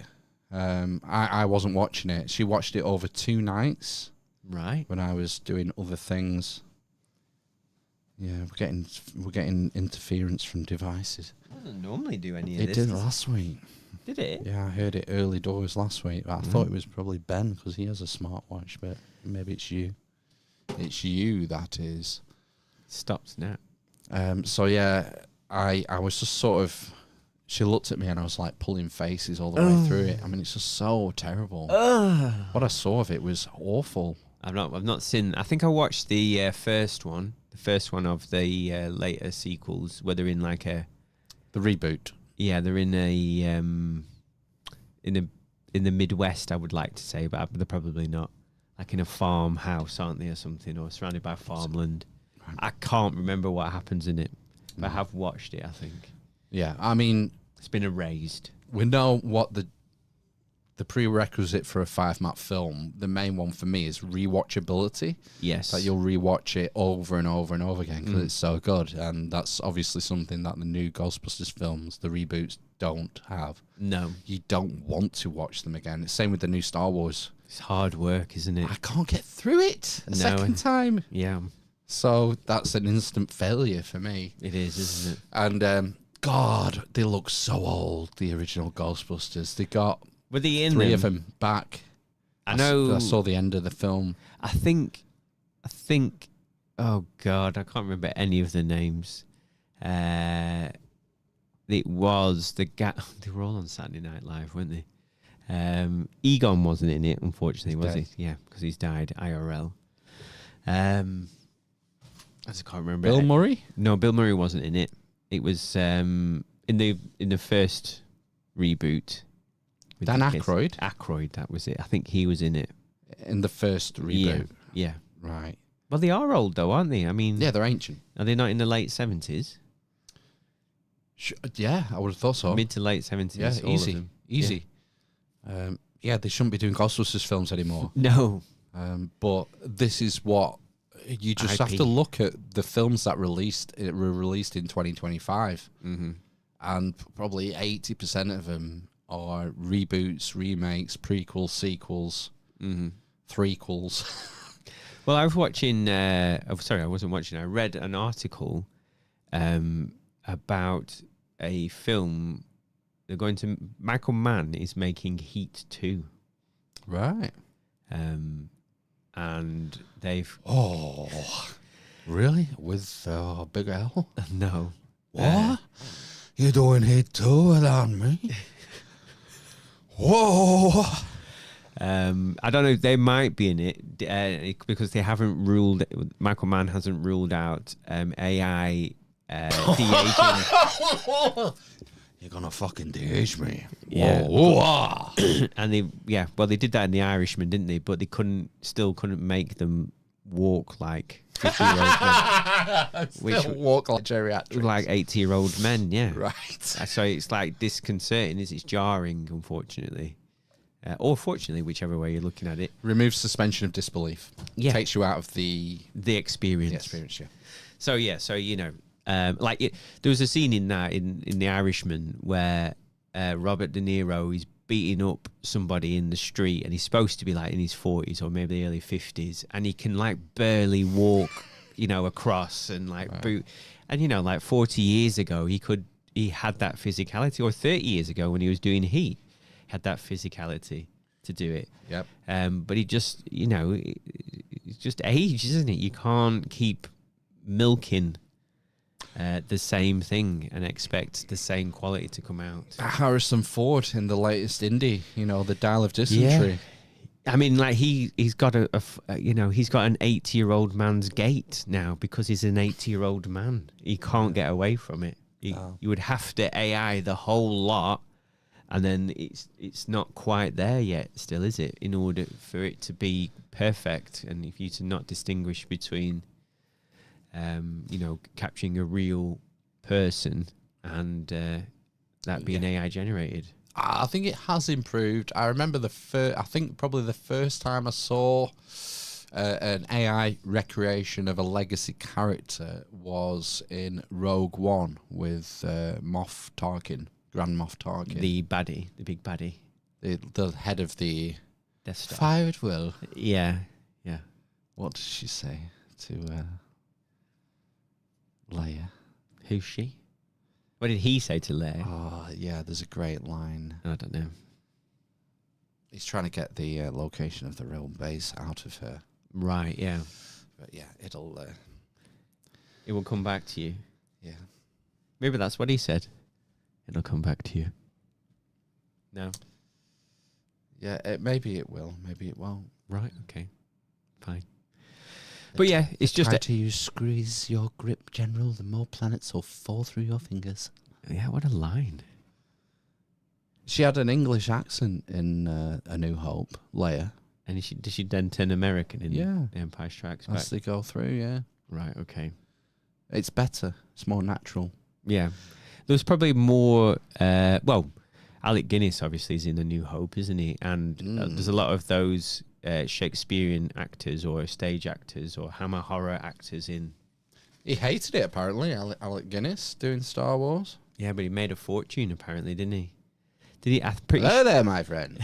Apparently, I was reading something about that he signed a deal for like 1% or something. Of the merch? Yeah. Of the lunch boxes? Of oh, my God. Of the box office, something like that. Yeah, so he's made a fortune off it. No, I think it's important we get our Guinness for 1% because, you know, it's a story, it's a timeless story, and it rhymes. It's like poetry, it rhymes. And so you got to sell lunch boxes and action dolls. The kids, they want to play the action dolls. Yeah, they do. And then I'm going to sell it to Disney for $2 billion. Is that all? I can't remember what it was. What was the deal? I think it was $3 billion, wasn't Was it, it? for Lucasfilm? Wow. Seems cheap. And they've not made a penny of it. They've not made a penny yet off it. Well, I don't know. I wonder how much. I'm trying to think if no one is buying Ray dolls, man. Oh, They're well, buying yeah, the no, old but stuff. yeah, that's what I mean. So you know, but if they've signed, you know, if they got the rights to all the merchandise or the merchandising as well, which I assume they would do if they acquired the whole thing, the IP, I could see them making it back off of that, off of just selling. Subsidise it. Does that subsidise the money they spunk on the Acolyte and Ahsoka and? But Disney's so huge, isn't it? They can soak it up. It's mad, isn't it? Like the amount of money that they. It's like Amazon, I suppose. Maybe I bet it's not. It doesn't have a market cap like Amazon, but I imagine that it has a lot of money, a lot of revenue. You know, Amazon with the Amazon Prime can afford to bankroll Bezos's Lord of the Rings Wet Dreams, right? They can pay for 5 series. The most expensive. There's going to be more still. He won't be defeated. He'll refuse to be defeated. It's The Wheel of Time. The Wheel of Time's been cancelled. Sorry, go on. Yeah. I never watched that, but I heard the books were really good. Yeah. The TV show looked shit. It was awful. It was like the. It Oh, was you like, watched it, did you? Tried to watch the first series, yeah. But it was awful. It was like the Lord of the Rings, basically. The Rings of Power. Whatever it is, yeah. They have to make it. Cliff That's notes. a very important distinction. The Cliff Notes. Yeah, it's like Peter Jackson's Lord of the Rings. What? Really? Why am I not watching this? Yeah. Yeah, there's so much dross. It's content, you see. I think a lot of it, because the model has changed so much, where it's subscription based rather than advertising based. If a show is really successful, take Star Trek: The Next Generation. TNG. It's undeniably a very successful show. Oh yeah, still played now. And it's so cool when you rewatch it now, the way the episodes are structured for ad breaks and the way they have the swells in the music coming up to an ad break. And it's incredibly clever how they constructed and edited the episodes. A show that's really successful like that can ask top dollar for ads, right? Yeah. And that's how it makes money. Yeah. And therefore they can reinvest on, you know, better writers, better special effects. Look at the difference between season 1 special effects and how it progresses to where it's probably, you know, you would argue Star Trek TNG is at the cutting edge. The bleeding edge. The bleeding cutting edge. When it comes to visual effects, by the end of it, it's some of the best you'll see at the time. Yeah. It's, I would say, on parity with film released at the time, I would say. I can't really remember. That's because it's a good show. So it builds on its own success. Whereas now, we just need to film we just need 8 episodes of some, and plus 26 episodes a fucking year, by the way. Oh, that was the bonkers. out. That was the bonkers thing about that, wasn't it? 1 a week for 6 months. 6 months. Yeah. 2 week. I think it was a 2 week turnaround. I don't think they broke filming for a year. So it was for the length of the 10 show. years. I think it was a 2 week turnaround. Right. I think for a film. I can't remember what it said in that book I read of his Oh, is it his Picard's biography. book? Yeah, I can't remember what he said about the recording, but it was like intense. Yeah. Whereas now it's 6. I feel 8 like, episodes. I feel like it was 9 months maybe of a Right, year could he be. was on it or something. Yeah, they would have to have a break. They'd just get burnt out otherwise. And it's just content. It's just there to fill a slot. You know, we have to keep.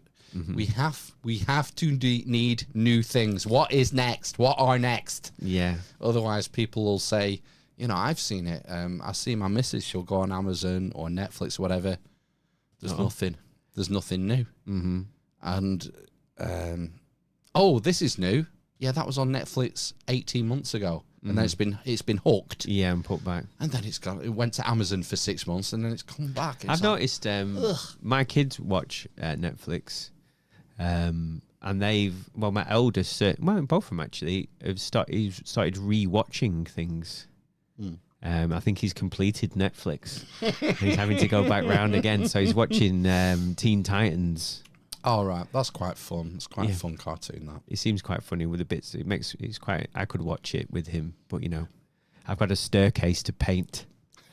And my younger son is rewatching the anime Sonic for like the 5th time, basically. I don't know how he's got back onto Sonic. Right, yeah, I remember that phase, watching Sonic the TV show. So he's started watching that again. Apparently there's a Sonic something or other, which is a new one, and there was a 3rd season. There was quite a lot of excitement in our household that this 3rd season had dropped on Netflix. And it was consumed within like a day, probably. Yeah, that's the thing, because it's there on demand. I remember having a Transformers period where we watched a lot of, Transformers cartoons. Percy Jackson. They'll go through and watch Percy Jackson. Right. Did you see the Alex Honnold thing on Netflix? The live climb of that skyscraper? Well, I saw that it was on there, but I didn't watch it, no. Oh, God, it just makes my balls hurt. I didn't watch it live. My wife went through a phase of watching people die on Everest. What? She has a slight addiction to watching people who have had unsuccessful attempts and then died climbing Everest. Wow. And that kind of vein took her on to this Alex Honnold and him climbing El Capitan. Yeah, I believe that's like one of his like major achievements, and it's a famous documentary about him. And he seems absolutely insane. I'm pretty sure he's in a relationship. I don't know if he's got a child, but I'm pretty sure he's in. His wife was at the bottom. Yeah. So yeah. And then she met him halfway up. This is the skyscraper. Right. Okay. Yeah. And they had a conversation halfway up. It's mad. He listens to Tool. Like really crazy, not experimental, what's it like? Prog metal. Right, okay. They're a famous band in America, Tool, for being very technically competent. Right, okay. Metal band. Like I had the drummer's called Danny Carey, and I had a Danny Carey's signature snare drum at one point. 8-inch brass shell, I want to say. Right, okay. Deep. 8-inch deep, by the way. Yeah, massive thing, and it would just snap like you won't believe. It was an absolute beast, made by Sonor, I think was the company. And that's what he listens to, and he just sort of zones out. But I just think, like, one bout of cramp or something, and you're dead. Oh, yeah. I don't know. I don't get it. I just think he's younger than us, I think, isn't he? Is he about 39, 40? I would have thought so, something like that, yeah. I would be retiring right now, I think. You've done your Netflix, you've got your big bucks. It's only going to end one way. I'm pretty sure he's made a lot of money even prior to that, the Netflix special or whatever. Yeah. Just because he's so famous. Even I know about him. The fact that this was live, I think that must have been an insane payday for him. Oh, yeah. Because they live, I didn't know that. I think they have streamed some things, like you fighting. And is there not an MMA like Gina Carano and Ronda Patrick? No, she's a doctor. Ronda Rousey. I'm pretty sure they're fighting on Netflix in an MMA fight, and they've moved. It might not be Netflix, but it's something. And she did a speech about the UFC not paying enough, basically. Ronda Rousey. Right, I didn't realise she'd retired because Gina went into TV years ago. Yeah, I'm pretty sure she's in her mid-40s, if not 50. Yeah, Gina Carano. She was in one of the Marvel films, maybe Deadpool or Deadpool 2. She was in an episode of The Mandalorian, wasn't she? Several. Was she in several? They booted her, didn't they? Yeah, because she said something, didn't she? Something political. Yes. Yeah, so this actor. Yeah. And I think they've since paid her out and apologised. Good. As of recently.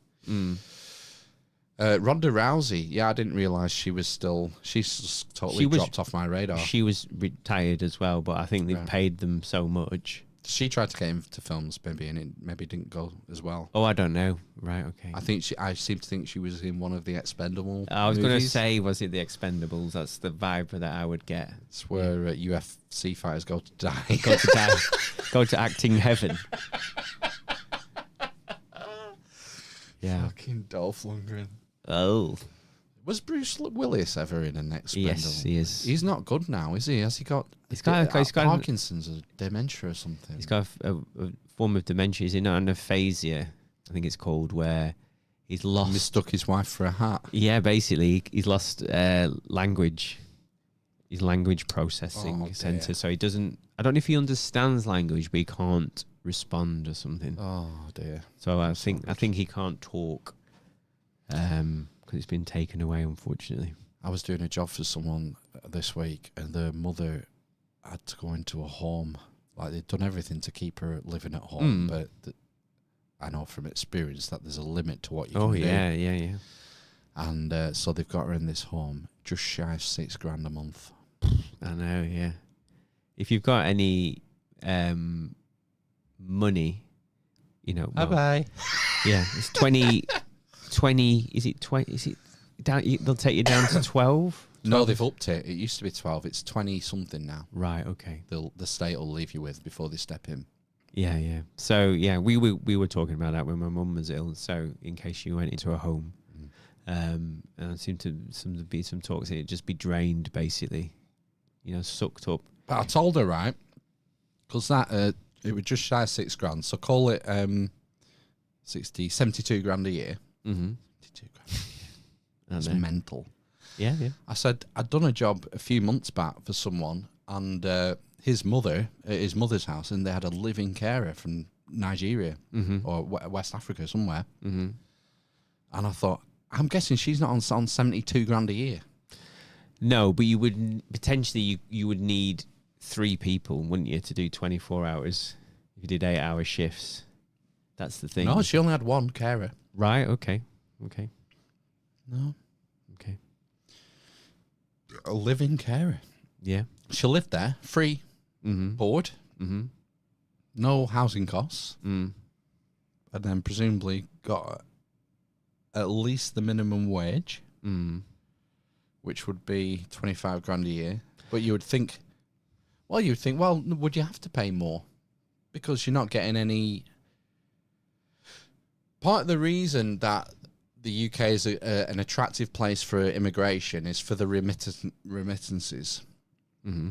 You come here and 25 grand, that's a lot in Nigerian dollars or whatever they spend in Nigeria. Yeah. If you're living here for nothing and you're earning 25 grand a year, so after tax, that would be maybe 18, something like that. That would probably buy you a lot in Nigeria if you can save up and do it for 5 years. Yeah, I mean, that's why it's so appealing, and that's how long I'm pretty sure the care visa is 5 years. What's the care visa? So there's a specific visa that you can apply for to come to the UK. I don't know if it's still there, and it's for 5 years, and you go and work in a care home, basically. Because it's under the... like required workers. I don't know. Would that be the right way of putting Essential? it? Yeah, well, I suppose it's an area where we need people. So like engineering might be another one. Need cheap people. And carers, yeah. Term. And remember that they sacked 20,000. 70,000, I think it 70,000. In 2021, who refused to get the jib jab. So, yeah. So that would... Yeah, fill a gap. Fill a niche, yeah. Hey guys, new to the party, apple eater. Apple eater. What's that mean? They might eat apples. They might be apples. They might eat apples. Nothing's as it seemed. Alec Guinness. Clumsy me. Tunes of Glory movie, Alec Baldwin. That's a different Alec. My wife just watched it. Strange that his name would come up. Who else is there? Susie Logan. Good evening, all. Good evening, Susie, if you're still there. Yeah, some new names in the chat. Nice to see you. Yeah, it's good, isn't it? Yeah, we're just Considering- waffling on because none of us have any time to put together a 13-minute article for the podcast. Christ, Ben's not here. On We a- haven't said anything. Oh, right. Okay, I didn't We haven't notice. mentioned it. Ben's not here this week. No, Ben's not here. He's had to. He's gone away, hasn't he? He's had a week, hasn't he? So he's had some time. He needed a time to go and relax and recharge his battery, his leisure battery, as he would say, in his caravan somewhere. He's gone to the lakes, I think. Yeah, I hope he's having a nice time. I'm sure he will be. Yeah. But yeah, we were just waffling on. We're just eating About films, basically. wasn't about it? films, Media. New media. how things, How great TNG was. yeah, which we talk about every other week. How you can watch a film. A greatness in a film would be in its rewatchability. How many times you've rewatched it, and that would make a 5-mat film. What film do you think you've rewatched the most times? Would you say Time Cop? I had that. I watched that a few times. I'm pretty sure there's a decent sex scene in that one. Right. So that would have come in handy in the mid-90s. So it's Jean-Claude Van Damme. Who's the love interest? I don't know. I think she was pretty hot though, from memory. Is it? I want to say it Courtney Cox? No. Oh, that's a bit left. That's a bit of a left field claim. I'm wondering. There was a really woman that I fancied, and she was in Meet Joe Black. I'm wondering if it was her. Time Cop, 1994 science fiction film. 1 hour 40. Oh, is it Mia Sara? Yeah, it must have been. Yeah, I do recognise her from the 90s. Right. Okay, fair enough. 90s Not films. Not your cup of tea. She looks European. That's what she looked like in this one here. Yeah. That's Ferris Bueller's Day Off. She was in as well. Oh, fair enough. So if it was I mean, Time Cop is the exception that makes the rule in that it's not a 5-mat film. So what is probably your most rewatched film? Probably either one of the Terminators, I would have to say, or Top Gun actually. Top Gun probably got watched a lot in the early 90s over and over again because it was so cool for a nerdy 10-year-old to watch that. I'd just not see any of the gayness in it at all. No, I never clocked any of that. It just looked ace. All of the oiled up bodies. There was a time maybe when we got to about maybe age 17 or 18 where, because our mate Richard, it was his favourite film, and someone pointed out that it was incredibly homoerotic. Yeah. And he wasn't having it. Did he not? He wasn't having it at all. It was very gay, wasn't it? Yeah, looking the- back. And I'm pretty sure that the writer... Tony Scott was director, no? Yeah. I don't know who wrote it. I think I want to say there was a woman involved, and I think that she said that it was written with that in mind. Because it's about the relationship, isn't it, between men? It's a hyper masculine environment, Yes. isn't it? Yeah. Lots of... Jester's dead. I got Viper on my ass. And then, obviously, in the bar, singing the song. At the Great beginning. Balls of Fire. No, that's the other song. Before that. Oh, you never close your eyes. I got to do it. It goes like that, doesn't he? I got to do it. No, we're not doing this. It's played as it's a routine that I was going to say Topper. Hauser. That's Hot Shots. Topper Harley. Yeah. What's he called? Maverick. Maverick and Goose. Mav and Goose have a routine. Yeah. When they want to catch some punani. Like they'll sing. Is it Unchained Melody? No, that's Loving Feeling. Lost That Loving Feeling. Yeah. They have this routine. Yeah. And I love Meg Ryan in that film. Yeah. She's kind of a babe. Yeah. Goose's wife. Mm-hmm. Yeah, I've probably rewatched that more times than I care to admit.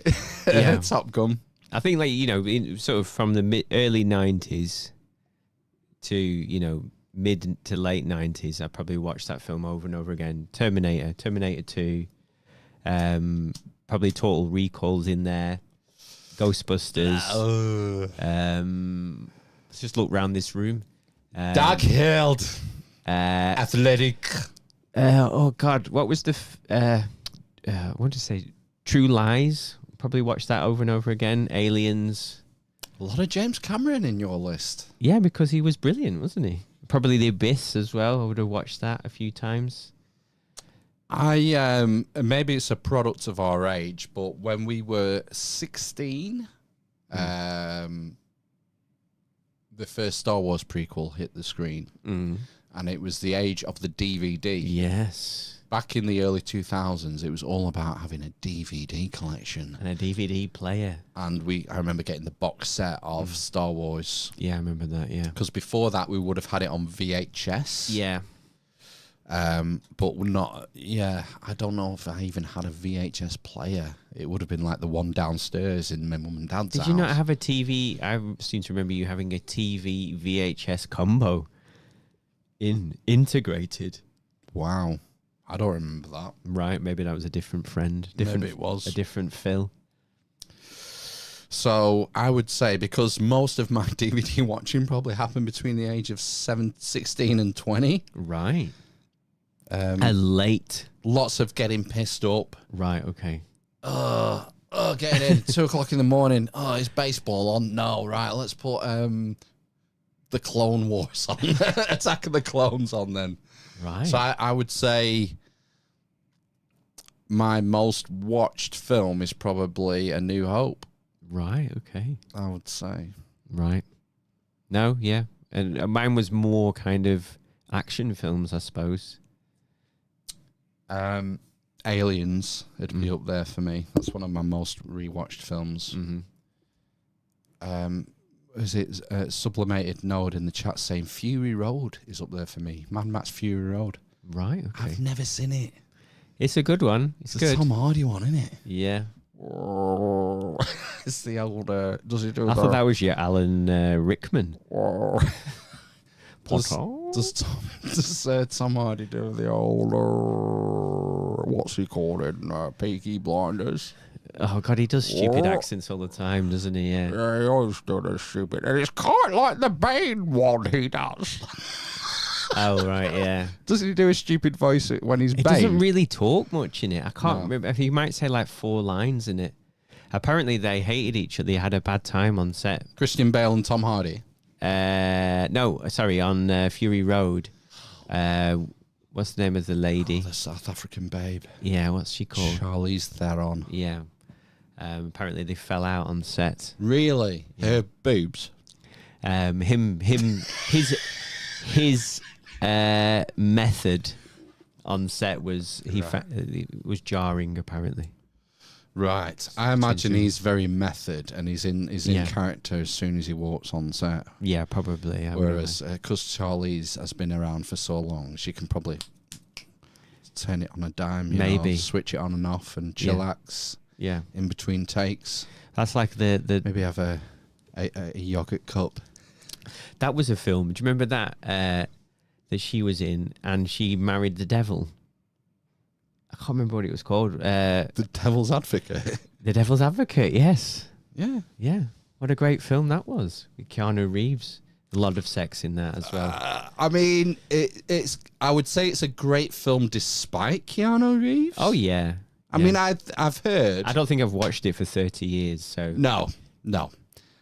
I've heard that Keanu Reeves is an absolute diamond of a man. Yes. And he gives a lot of his money away. I've heard these stories too. You've heard it without... Are we being co-opted here, though? Not getting any of the money. By the Keanu Reeves fan club. Hey. There are these stories that he donates a lot of money, never asks to be named or anything like that. Yes. He's had some tragic circumstances, I believe, in his life, hasn't he? Yeah, that's So, like, I think wives have died and children and things like that. Yeah. Yeah. But he seems to be a good egg. Mm-hmm. But he ain't a great actor. In some roles, Bill and Ted. That's like I don't think he's acting in that. So I think that's his default mode network. Yes. In operation there. Whoa. What a brilliant couple of films that was. Or maybe, do you know, I have never watched the Surfing Bandits one, Point Break. Oh, I've never watched that, and that's that. It's a woman director, isn't it? A female director, and she won the one who won the Oscar for. Oh fuck me! They were defusing bombs in Afghanistan or Hurt Iraq. Locker. Yeah. Yes, it's not Kennedy, is it? It's I was gonna say it's not Kathleen Kennedy, but I know what you mean. Yeah. She was married to Cameron, wasn't she? Yeah, I think so. I believe. I'm blanking on her name. I can't remember what she's called. Yeah, Point Break's a great film. Yeah, definitely stands up.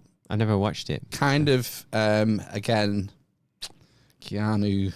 Oh, Dad, can we not rob this bank, Dad? Well, the thing is, it's interesting because he's playing a straight. Is he a Fed? FBI? Spoiler. I've not watched it. Who's going undercover as a surf dude. Surfer dude. So he kind of... It's interesting. He kind of plays the straight guy better than the surf dude. What? I know, right? Gnarly. It's a great film. Patrick Swayze is amazing in that film. Right, okay. I might It's a try and good watch film. it. It's one of the things I've been looking to watch, but it's never... I'm sure it's on streamings. I think we watched it recently on streamings. Right, okay. I'll have to try and find it then and watch it. Yeah, I've not watched. I've got Devil's Advocate on DVD somewhere because I'm a Pacino collector. I think I've got most Pacino films I've probably got on DVD. Right, okay. There's just something about that guy, right? There's You one- know, when he's acting, it's so... I don't know. It just sucks me in, and I can't take my eyes off him. You can't take your eyes off him. I can't. No, it's great. It's probably my favourite actor. Right. Even though he's old and past it now, and he shouldn't be doing any more. No, he should retire. Mm. Max von Sydow did some good stuff, and I think he got into his 90s. I think he might have popped. I don't know if he's still around. I think he died this year. Right. He was not all right. this year, but last year. Into his late 80s, doing little parts in things with a bit of gravitas, maybe. Turning up. Oh, My next film on my watch list that I've never seen, other than the one that was pointed out by the chat, Fury Road. Oh, Flight of the Navigator. Hang on. Is Eternal Sunshine of the Spotless Mind. Yeah, I don't think I've really watched it. Everyone used to cream over I've that. heard it's really good from EFAP. Right, okay. So, and I trust the judgment. This is the other thing that I've brought up before, which is I have gone back to films, that came out like 10 or 15 years ago. And at the time I thought, that's a crap film. Seeing it through the lens of like Aliens or True Lies or Terminator 2. Because in my head, those are good films or excellent films. And they've got hyped up or whatever. And at the time they've come out, I've watched it, I thought, that's okay. And then I go back and watch them now, and I think, those are actually quite good films. And I don't know if that's because there's so much dross that's being pumped out at the moment. I can't think. Yeah. I'm trying to think of a decent film that I've watched that's new. Nothing's really coming into my mind. I thought, that's a really good film that was new. There are some, apparently, in 2025. Right. EFAP did a top 10 of 2025. I quite enjoyed. Is there one called Begonia or something? I watched that. That was quite good. Yeah. But it's like, It's arty-farty. Yeah, it's a bit highbrow, I suppose. It's a bit mental what happens.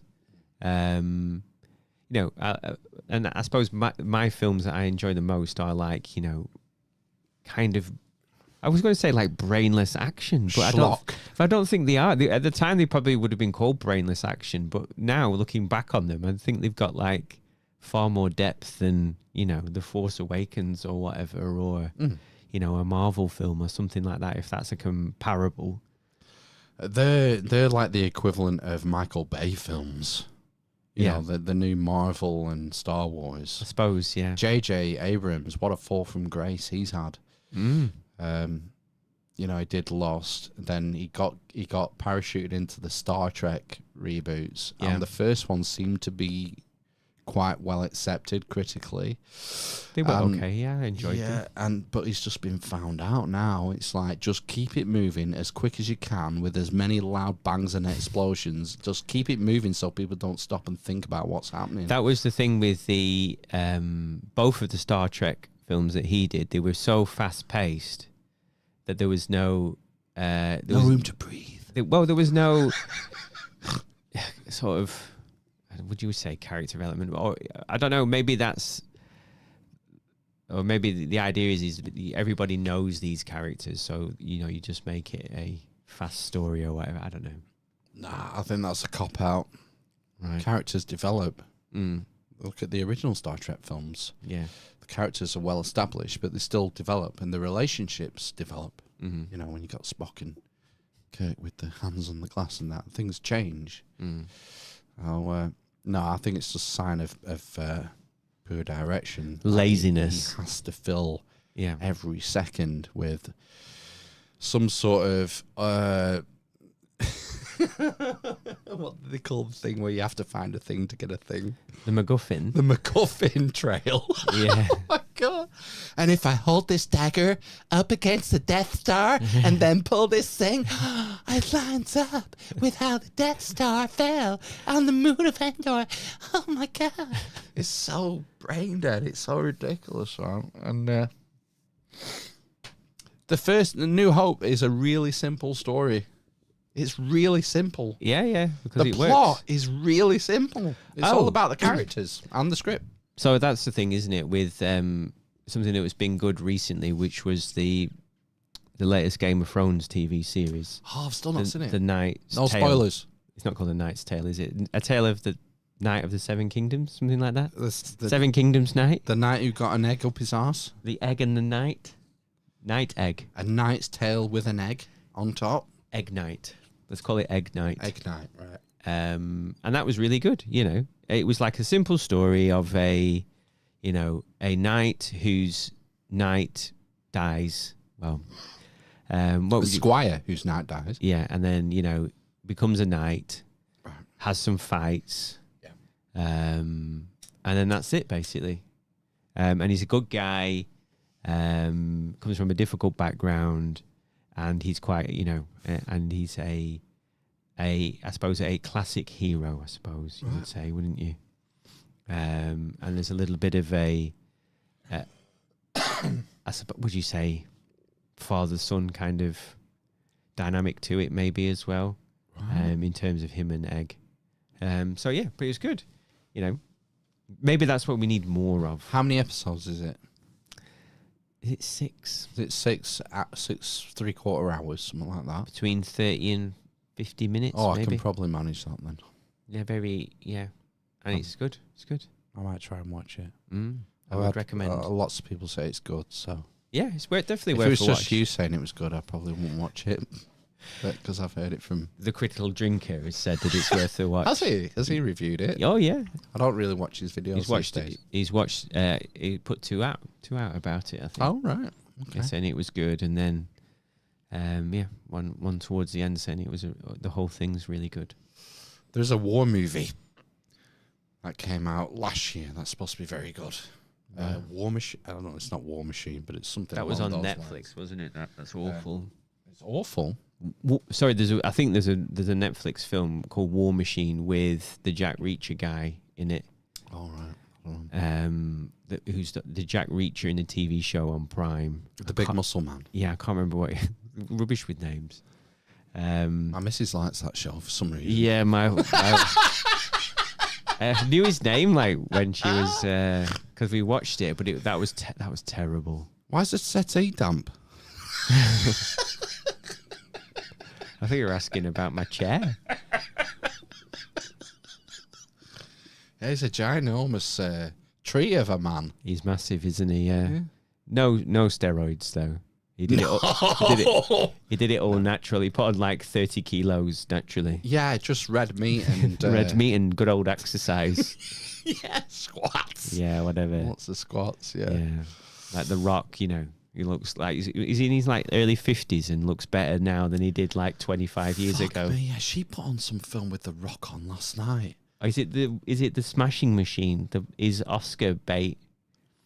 He's playing like a straight man, like a nerd who turns into a meathead. Oh, I don't know what that is. So, I think it's supposed to be a comedy, but no one laughs. It's a dramedy.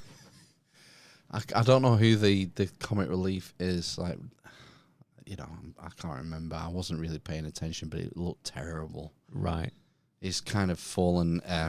He sort of started falling from Black Adam, didn't he? He was Marvel couldn't get him.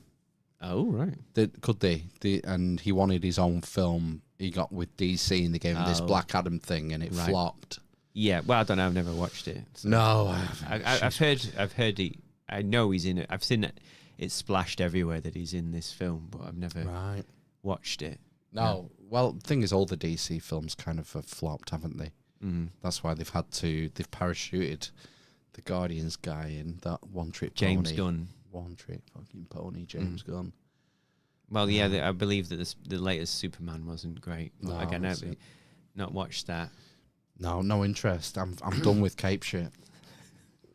I would be interested. You know, the films I would go and see. So I've enjoyed all of the June, both the June films. So I'll go to the cinema to watch the third one. Is this the third one? Coming out at the end of the year. Right. Okay. So that's the end of it, basically. And I would go to the cinema to watch a Chris Nolan film.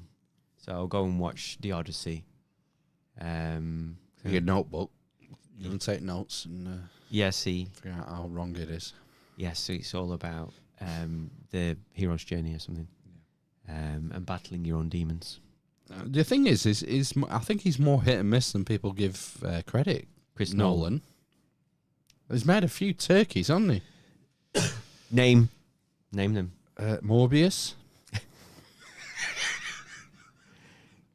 Was he involved in Morbius?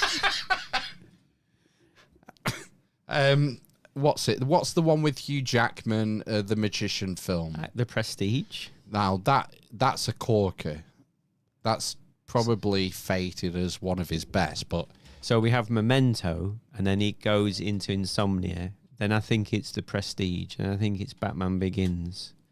Then I think it's Batman, The Dark Knight. Tenet was a flop. I think that's I still think that's a better film than a lot of. Do you know what I didn't think was good? I thought it was good. Interstellar. No, Oppenheimer. Oh, I've not seen it. I thought that was a bit sort of long. A bit long. It was a bit long, yeah. Thinking about it now. Inception, I thought at the time was amazing. Dunkirk at the time I thought was a bit boring, but probably now I think is quite good. No, I think that fails on rewatchability compared to A Saving Private Ryan. Yes, I think Dunkirk is evaporated into the ether. No one cares about Dunkirk anymore. There was a big... It was like that. What was the one? 1914. Yes, everyone creamed it. Yeah. Who's watching it now? No one. Whereas people are still watching Saving Ryan's Privates every night. Platoon and the classics. Heart of Darkness, Apocalypse Now. I suppose of these films, I've watched Inception several times, Memento, all the Batman films several times, The Prestige a few times, Interstellar once. That's long. It's long as again. What, Interstellar? Yeah. Well, Interstellar apparently has got quite I don't know if it's an underground but quite a following, from people who were in the teenage years then, basically. Yeah, maybe. It's not an original screenplay, I don't think, is it? Yeah, I think so. Was it? Yeah, I think he wrote it. Really? There is a film coming out based on a book that I'm quite excited about, a sci-fi film. Oh. Coming out this year. Mm-hmm. From a famous sci-fi author. It's not Dune, it's more niche, modern film. Modern book. Like, you're looking at me like I'm just going to go Like into you your would brain. know what's coming out. This I don't. It's going to be one of the big films, one of the big blockbusters, I think. Yeah, I know, but I don't do that anymore. There was a time where I would watch film trailers, but I'm painting stairs instead. Project Hail Mary. Oh, right, yeah, that he got a... the Critical Drinker said that he enjoyed it. Oh, it's out? I assume he's been able to watch it, preview it or something. It's got your man, the handsome man in from Blade Runner. Have I watched that? Has he? Well, it's got 95% on Rotten Tomatoes somehow. No, that doesn't mean anything. Oh, right, okay. Does it? Who knows? It's bought and paid for, isn't it? Rotten Tomatoes. Oh, right, okay. Yeah. It's co-opted. So the trailer came out. Amazon MGM Studios. Came out 8 months ago, the trailer. So I wonder if it's in the cinema now then. I wonder if I think it might be, you know. Oh, look, 20th of March, it says there, so it's just come out. Right. The book is supposed to be excellent. Right. So I might watch that one. Oh, do you want to go to the cinema and watch it then? No, I'll wait for it to come out on streaming. You know, are you not looking forward to Masters of the Universe, Phil? Oh, fuck. Really? No? No, it's going to be Or The dark. Mandalorian and Grogu? I mean, oh my gosh. What a failure that's going to set up to be. Has he not directed it, though? Favreau? Yeah. Doesn't matter. Who wants that film? Well, remember... Is anyone asking for a Mandalorian and Grogu film? No, I mean, like, it was pretty... It was pretty husky after the third episode, wasn't it? After he left, Favreau stopped directing. Do you remember the first 2-3 episodes of it were great? Yeah, that's why I started watching it. And then it was just awful. Yeah. I don't think I watched the latest series of it. No, I didn't. And I've subsequently got rid of Disney, so... No, it's terrible. I think that's going to flop hard, that movie. Right. I'm just interested to see, because did they film it in the UK? Oh, I don't know. For tax reasons. Oh, They do a lot of filming in the UK, don't they? But the downside is they have to release the actual budget, what they spent on it. It usually takes 18 months, 2 years after it's released. Mm-hmm. So they can't massage the numbers to say, oh, well, this film was successful. Made its money back. No. Mm. Master of the Universe, I just don't see how you can... You clicked on it down there. How you can beat the original Skeletor.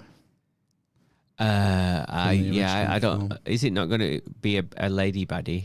Looking at that. Oh, no, Gerard. Fucking hell, it's Jared Leto. Yeah. Oh, it is Alison Brie. I was wondering if that is Alison Brie is going to be... Is it what she called? The baddie woman? Evil Lynn.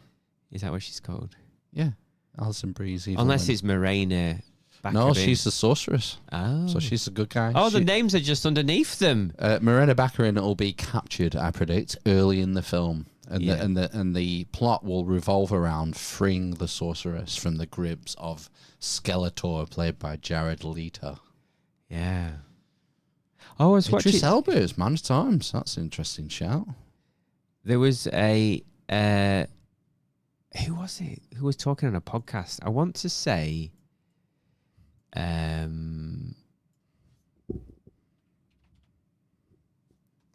can't remember his name. He's got like blue eyes.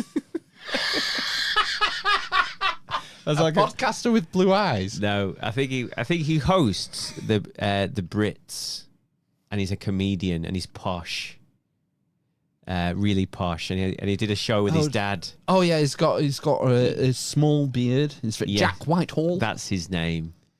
I think it was him talking about hosting the Brits, and Jared Leto came over to the auto prompt and was trying to change it with his publicists to say the biggest rock star on the planet. Wow, he's pulling an MJ. Yeah.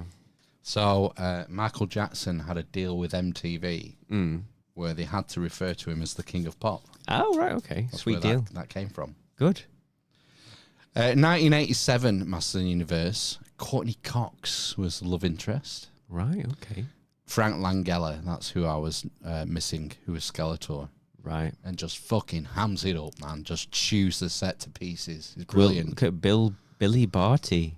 Gwildor! Looks like he's not took his prosthetics off. I think he's vertically challenged.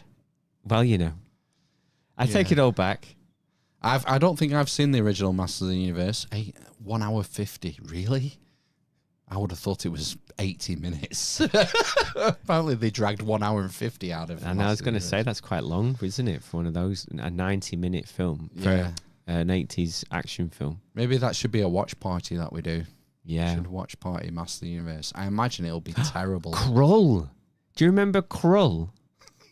Oh, fuck me. That's a film I used to watch over and over again. Liam Neeson? Yeah, I remember that Ken Marshall character in it. Do you remember Krull? Did you watch that? I don't think I ever saw it. It's like, there's something to do with that spinny round thing and he has to get to it. It's like saves his planet. And it's like a weapon and Is it a MacGuffin? It's a MacGuffin, yeah. Oh, fuck me. That's opened Liam up. Neeson, yes, I have got to get the MacGuffin. Yeah. I've got a very special selection of skills. God, look at all these people. Todd Carty. To get the... the guy from EastEnders. Yeah. Is he not a wrong un? He was in Grange Hill, wasn't he, as well? Right, yeah, he was, yeah. Oh, fuck me. Krull. It's obviously an English film. Overview. Bernard Bresslaw. Yeah, he's like the main guy. Yeah. I don't think Liam Neeson... I don't know what Liam Neeson is. Look at this. Look at this thing. Yeah, like the mountain. There's a mountain phantasm there. British science fantasy adventure. Wow, 3 genres in one. For no money. It's a mashup, Robbie. Oh, budget 27 to 30 million, box office 16.9. But you made it. But what about all those Krull action figures I'm going to sell for you? Look. Every kid's going to have a Krull playset. And you would, yeah. And Lego Krull. I watched it. Exactly. It's a mountain-like spaceship called the Black Fortress. Princess Lissa. Yeah.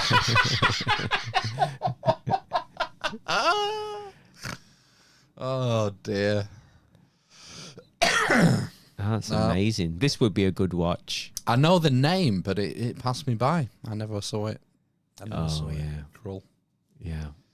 There's quite a few in this era of the 80s, you know, like Legend and... Lady Helen was saying, like Flight of the Navigator and... I was surprised she mentioned Short Circuit. And Short Circuit, as being a rewatchable film. I imagine if I went back and watched Short Circuit now, I'd think this is shit. Yeah, yeah. But it was brilliant at the time, wasn't it? And what about the tiny batteries not included? No? And that tug on your heart? Cocoon? It didn't tug on my cocoon, no. Cocoon as well, that was a similar ilk, like old people. I can't even think about Cocoon. I don't even know that film. I know the name, but who's in it? Is it Jodie Foster? No. Oh, it's Contact. It is Contact. So Cocoon, I'm pretty sure. I'll tell you what, I've got a shout for you for a rewatchable film. Is it Cocoon? No, yeah. Tremors. I think Tremors might be a rewatchable film. Yeah. I think you're right. I think I've watched that several times, yeah. So who's in Cocoon? Steve Guttenberg. All right. So that's your Short Circuit thread. Yeah. That's why you went to Cocoon. Yeah. Your subconscious pulled Steve Guttenberg out. It's called priming. 6.7 on IMDb. Come on. Generous. What a film. I'm pretty sure there's a sequel, you know. What a film. Brian Dennehy. Yeah, nah, it's not happening. I don't think Cocoon's happening. I don't think that's I think that's a solid 3-mat film at best. Wow. I'm just saying. And batteries not included. Came out the same year as Masters of the Universe. Yeah. Another brilliant film. Jessica Tandy. Elizabeth Pena. Yeah, there's no one. Jane Hoffman. Michael Carmine. Who else do you want in it? Anyone. Anyone else, please. Nah. I think 87 might have been a bad year for movies, you know. Wow. Big shout. I'm just thinking, is Total Recall 87? No, I think that's like 89, 90, you know. It's not 90, give over. Freak. Do you think it's in the 80s, Total Recall? Yeah. Yeah. Oh my gosh! It's 1990. Yes. Wow. Oh, it's on Netflix apparently. Me and Amish Ben went to see that at the cinema when it was re-released. Yeah, I've not seen the reboot. Is it Colin Farrell? God, you don't need to. No, but yeah, it's up there, isn't it? Is Yeah. it Soder? It's not Soderbergh. It's Verhoeven. Verhoeven, I believe. Yeah. His hot stretch there. Yeah. And Michael Ironside, his lucky charm. His lucky charm in the film there. I mean, the eternal question Mm-hmm. when it comes to Total Recall is it a dream or not? When he opens the atmosphere of Mars and makes it habitable and saves himself, is that real or is that part of the program? Was that his recall experience? Who knows? I'm asking you. Do I think it was a dream or not? When I was watching it at the time, I definitely thought that it wasn't a dream. But probably looking back now, I would say that it probably was a dream. What does the chat think? Whether Total Recall was he still in Recall when he was on the surface of Mars, or was he actually out there and there was two of him? Or he'd been brainwashed or whatever by being in the Recall itself. Who knows? We'll never know. But I wonder. What do you wonder, Phil? I wonder if somewhere on a cutting room floor is a coda of a final scene of Total Recall. Yeah. Where after he gets the girl and habitizes Mars and creates the atmosphere, he just fades to black and then he wakes up in the chair in Recall, you know. Maybe.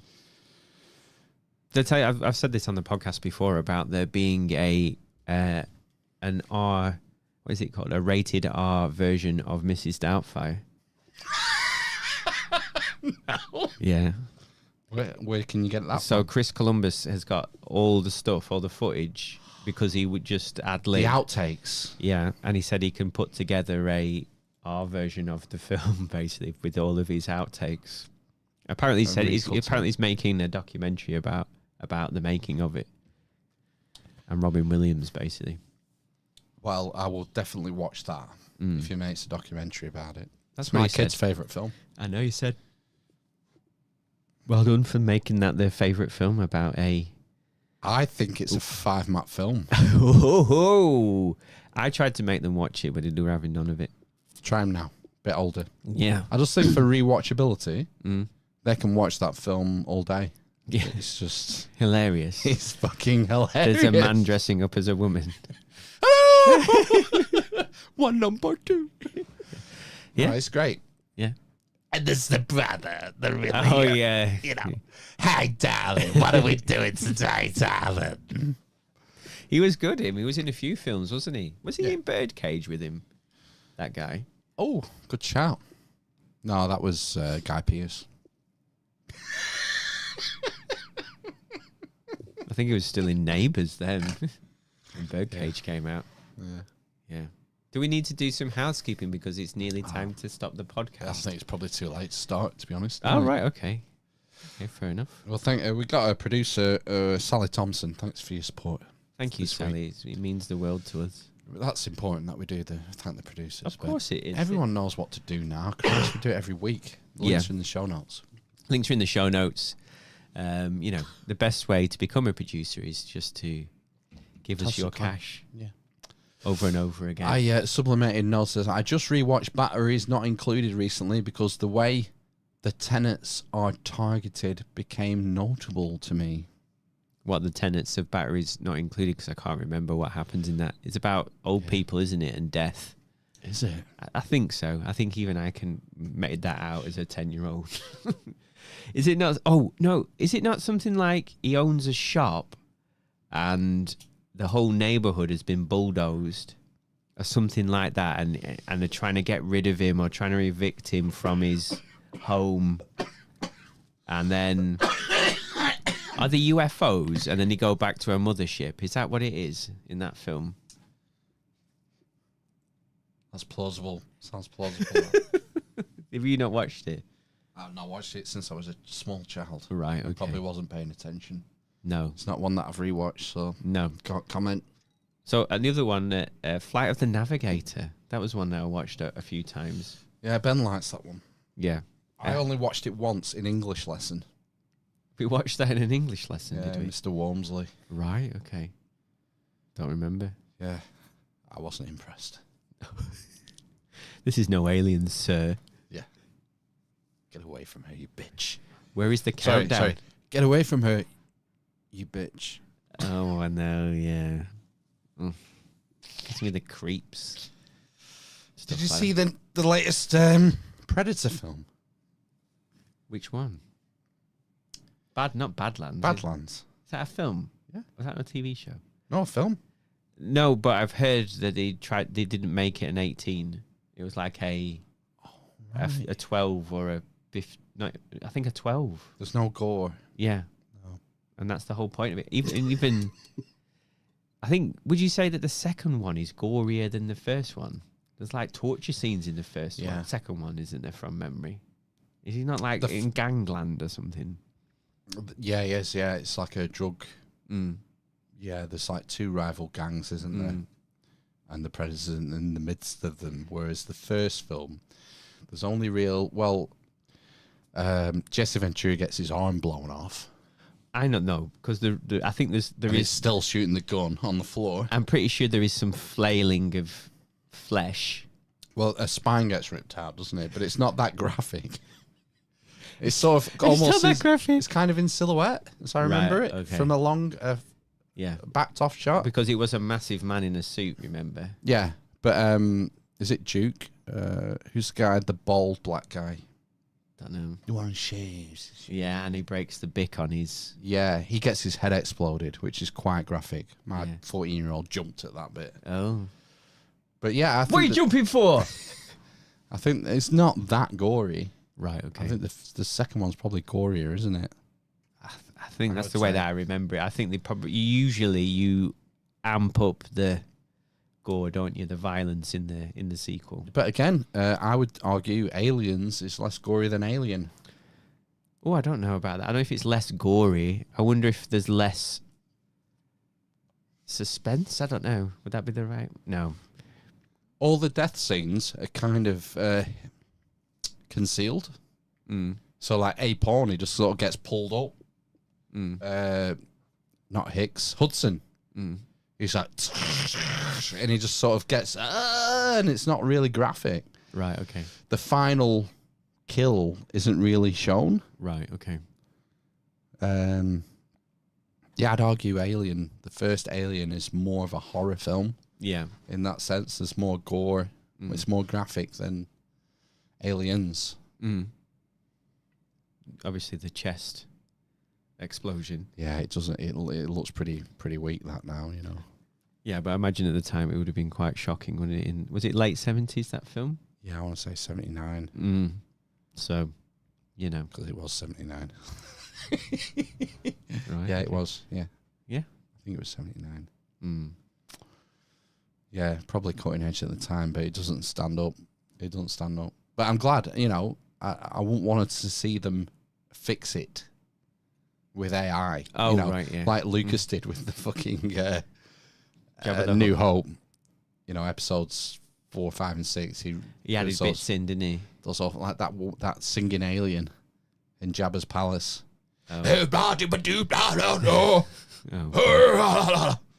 Well, there's a famous scene, not a famous scene, but a famously added scene, isn't there, with Jabba the Hutt, and he's walking around the ship, and that was cut from the original film because he couldn't make it look right, I assume, with prosthetics, or a puppet or whatever. And then he added it in with CGI. stands on his tail, stands over him, doesn't he? Harrison Ford. Yeah. He had the footage of Harrison Ford in front of the Falcon having this conversation. It doesn't really add anything, does it? No. It's not necessary. No. But he had it. So, I'm going to put it in there because like poetry, it rhymes.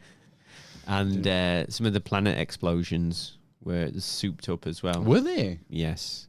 They have. Right. They added a ring to it, basically, of the planet exploding. Okay. So, yeah, it just looks slightly different.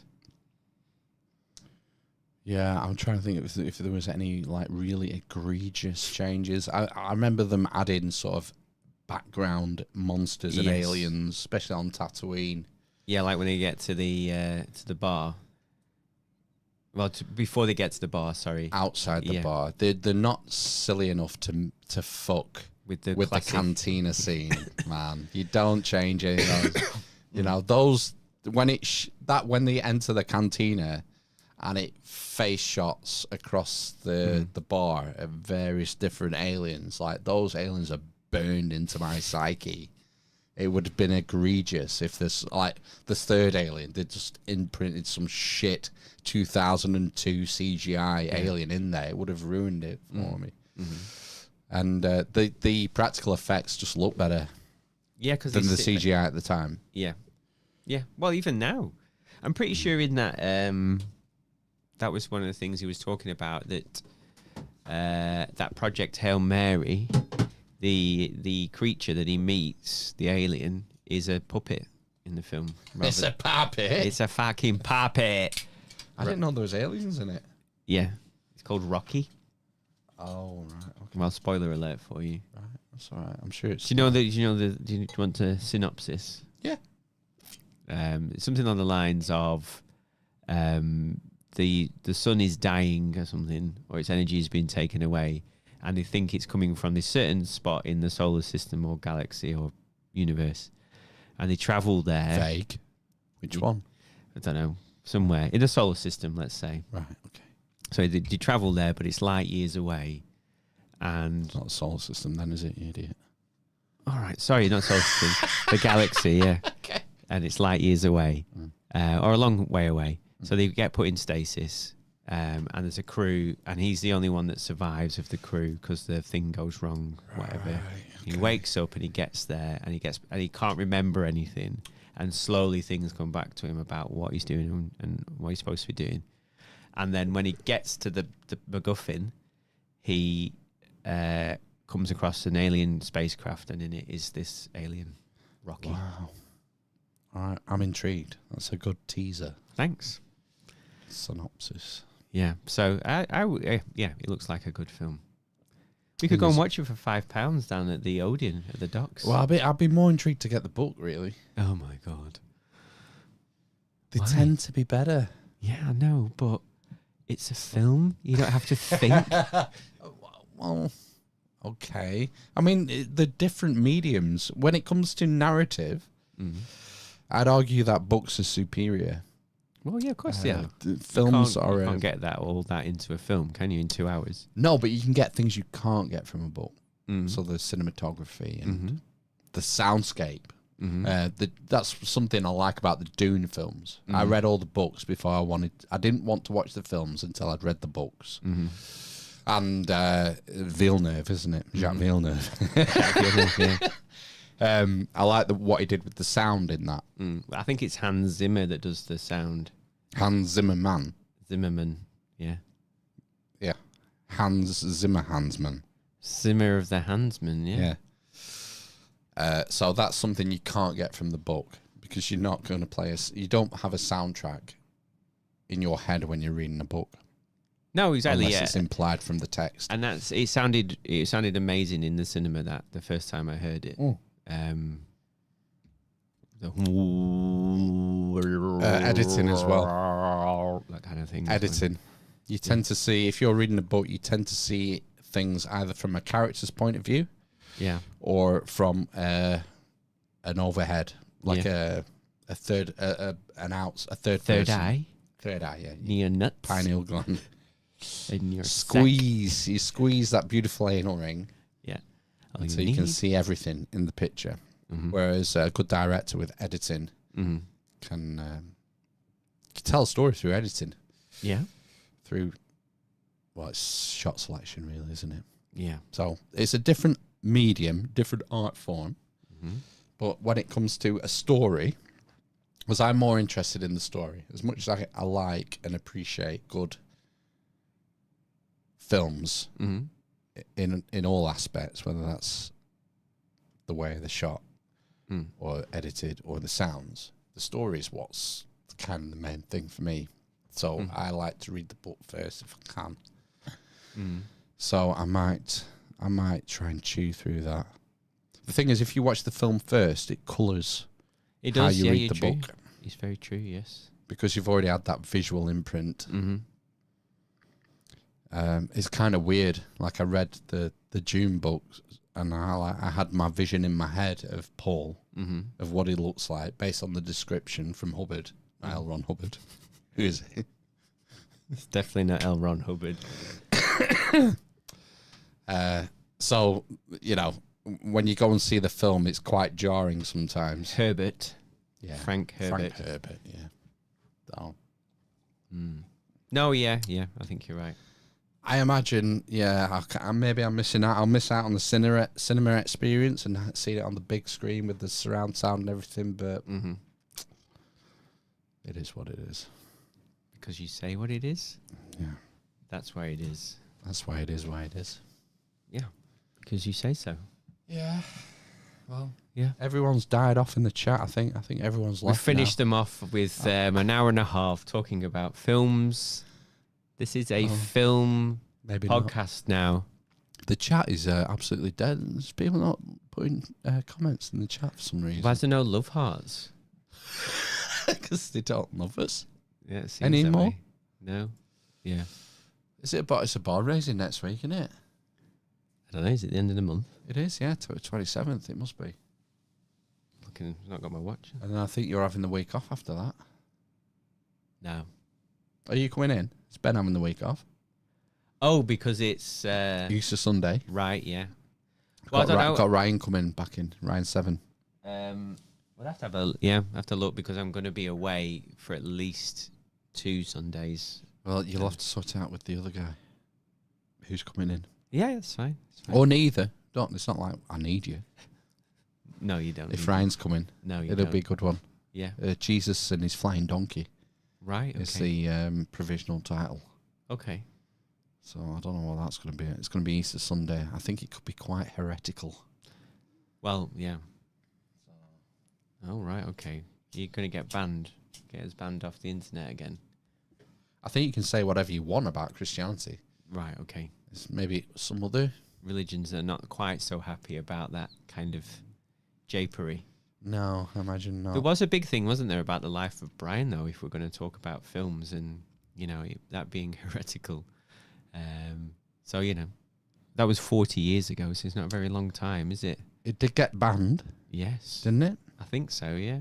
And my brother had it on VHS. Surreptitiously? No. Illegally? No, in our front room, we had a lovely... I don't know how you would describe it. It's not stucco, is it? But it was like a stone fireplace, like in the 80s and 70s. Rage, yeah. Giant thing. Took a third of the room. And then it was like above the fire, the stone, whatever. Yeah. And then it was built out, and this stone monolith, it had like a wood top, a varnished wood top. And in the stone, and that was where your TV went, in the corner of the room. And underneath was a cubby hole, and in there were videos, and one of them was Life of Brian, and my mum and dad were furious about that film because they were churchgoers. Really? Yeah. Did they ever watch it? I doubt it. Because it's made pretty obvious that this isn't Jesus. No, I know, It's about... It's a case of mistaken identity. Yes. The real Jesus is in the film. I know, yeah. Briefly. Yeah. Yeah. Gosh. It was good. They're just not media literate like us, No, they can't. You wouldn't be able to break down a scene via its editing and sound design. Judean People's Front. Exactly, yeah. The People's Front of Judea. There's a great scene in that same lineup where they're It's Cleese, traveling man, an idol. Yeah. An idol wants to be a woman. Yes. You're saying I don't want to be a man anymore. Have you seen that? I can't remember. I can't remember it. It's so prescient. Right. Okay. But we'll defend your right to call yourself a woman, kind of thing. Right. Okay. Yeah. It sums up it was ahead of its time. Put it that way. Yeah. But he's unpopular now, John Cleese, because he's seen as a righty-tighty, is he, loony man. What's like he's based. Oh, right, okay. Yeah. I mean, he is 83 or something, isn't he? So, you know. Well, and I think he has always been what's the word? A provocatist? I don't know if that's the right word, is it? Provocateur. A provocateur, yeah. Provocatist. I like provocatist, though. That's the anglicised version, isn't it? Yeah, I think I'll use that. You're a bit of a provocatist. Stop provocatizing me. Exactly. Yeah. Yeah, so, you know. Well then. We need to wrap up. It's late. It is late. It's nearly... We've gone well over time. Always. Even though we'd nothing to talk about. Yeah, we did well, didn't we? Well, if you get on 80s films, you can't really lose, can you? No. Not, I could talk for hours about aliens. We could do 2 hours. Maybe we should start going on other people's podcasts and talk inanely for 2 hours about 80s and 90s film. Just to finish this channel off, just to kill it. Yeah. Just get it and extend it. Yeah. Yeah. Let's see what happens. Well, if you want to whore yourself out, that's up to you. I've got time. I've got a staircase to paint. Yeah, same. Got one. Need to try out my new Keto pop-up workbench. I know. Just saw it in the office to the right. The stores. Yeah, the storage room. Yeah. Yeah. Next to the toilet. Right then. Save Plotland. We'll be back next week for barn raising. Yeah. Hopefully Ben's back then. Hopefully. Yeah, we'll see. We'll see. Yeah. Right. Let's tune in, folks. Yeah, 3 hours of 80s films for the barn raising. Yeah, I think we can do that. Yeah. As an boosh. I thought so. I could do 12. Oh, God. You're not going to do one of those things again, are you? No. You're not learning your lesson? No, too busy. Too much work to do. Yeah. Right. Let's wrap it. See you next week. Bye. Bye.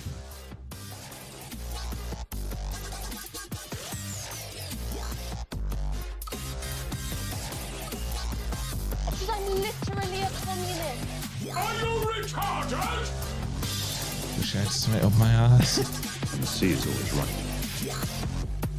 You're getting bummed now. Dirty and thick. I'm the whore of Babylon. Oh, I like the dirtiest part of the crack. Everybody in the chorus had a dildo. You got caught sucking your fingers on the bus. Run, boy. Respect. This is just so meh. You know, it's just so there. Yeah, raging stunk collinges everywhere. I really enjoyed it. We'll see you next week. Oh, Willie G. Isle of Cots. Are you not entertained? I love you. I like what you got. Good job. Thank you for watching. Epic dub. I am going to aim for the prostate in the men. Asna! That's it, man. Game over, man. Game over. Won't you take it out? Congratulations on becoming a doctor of thugonomics.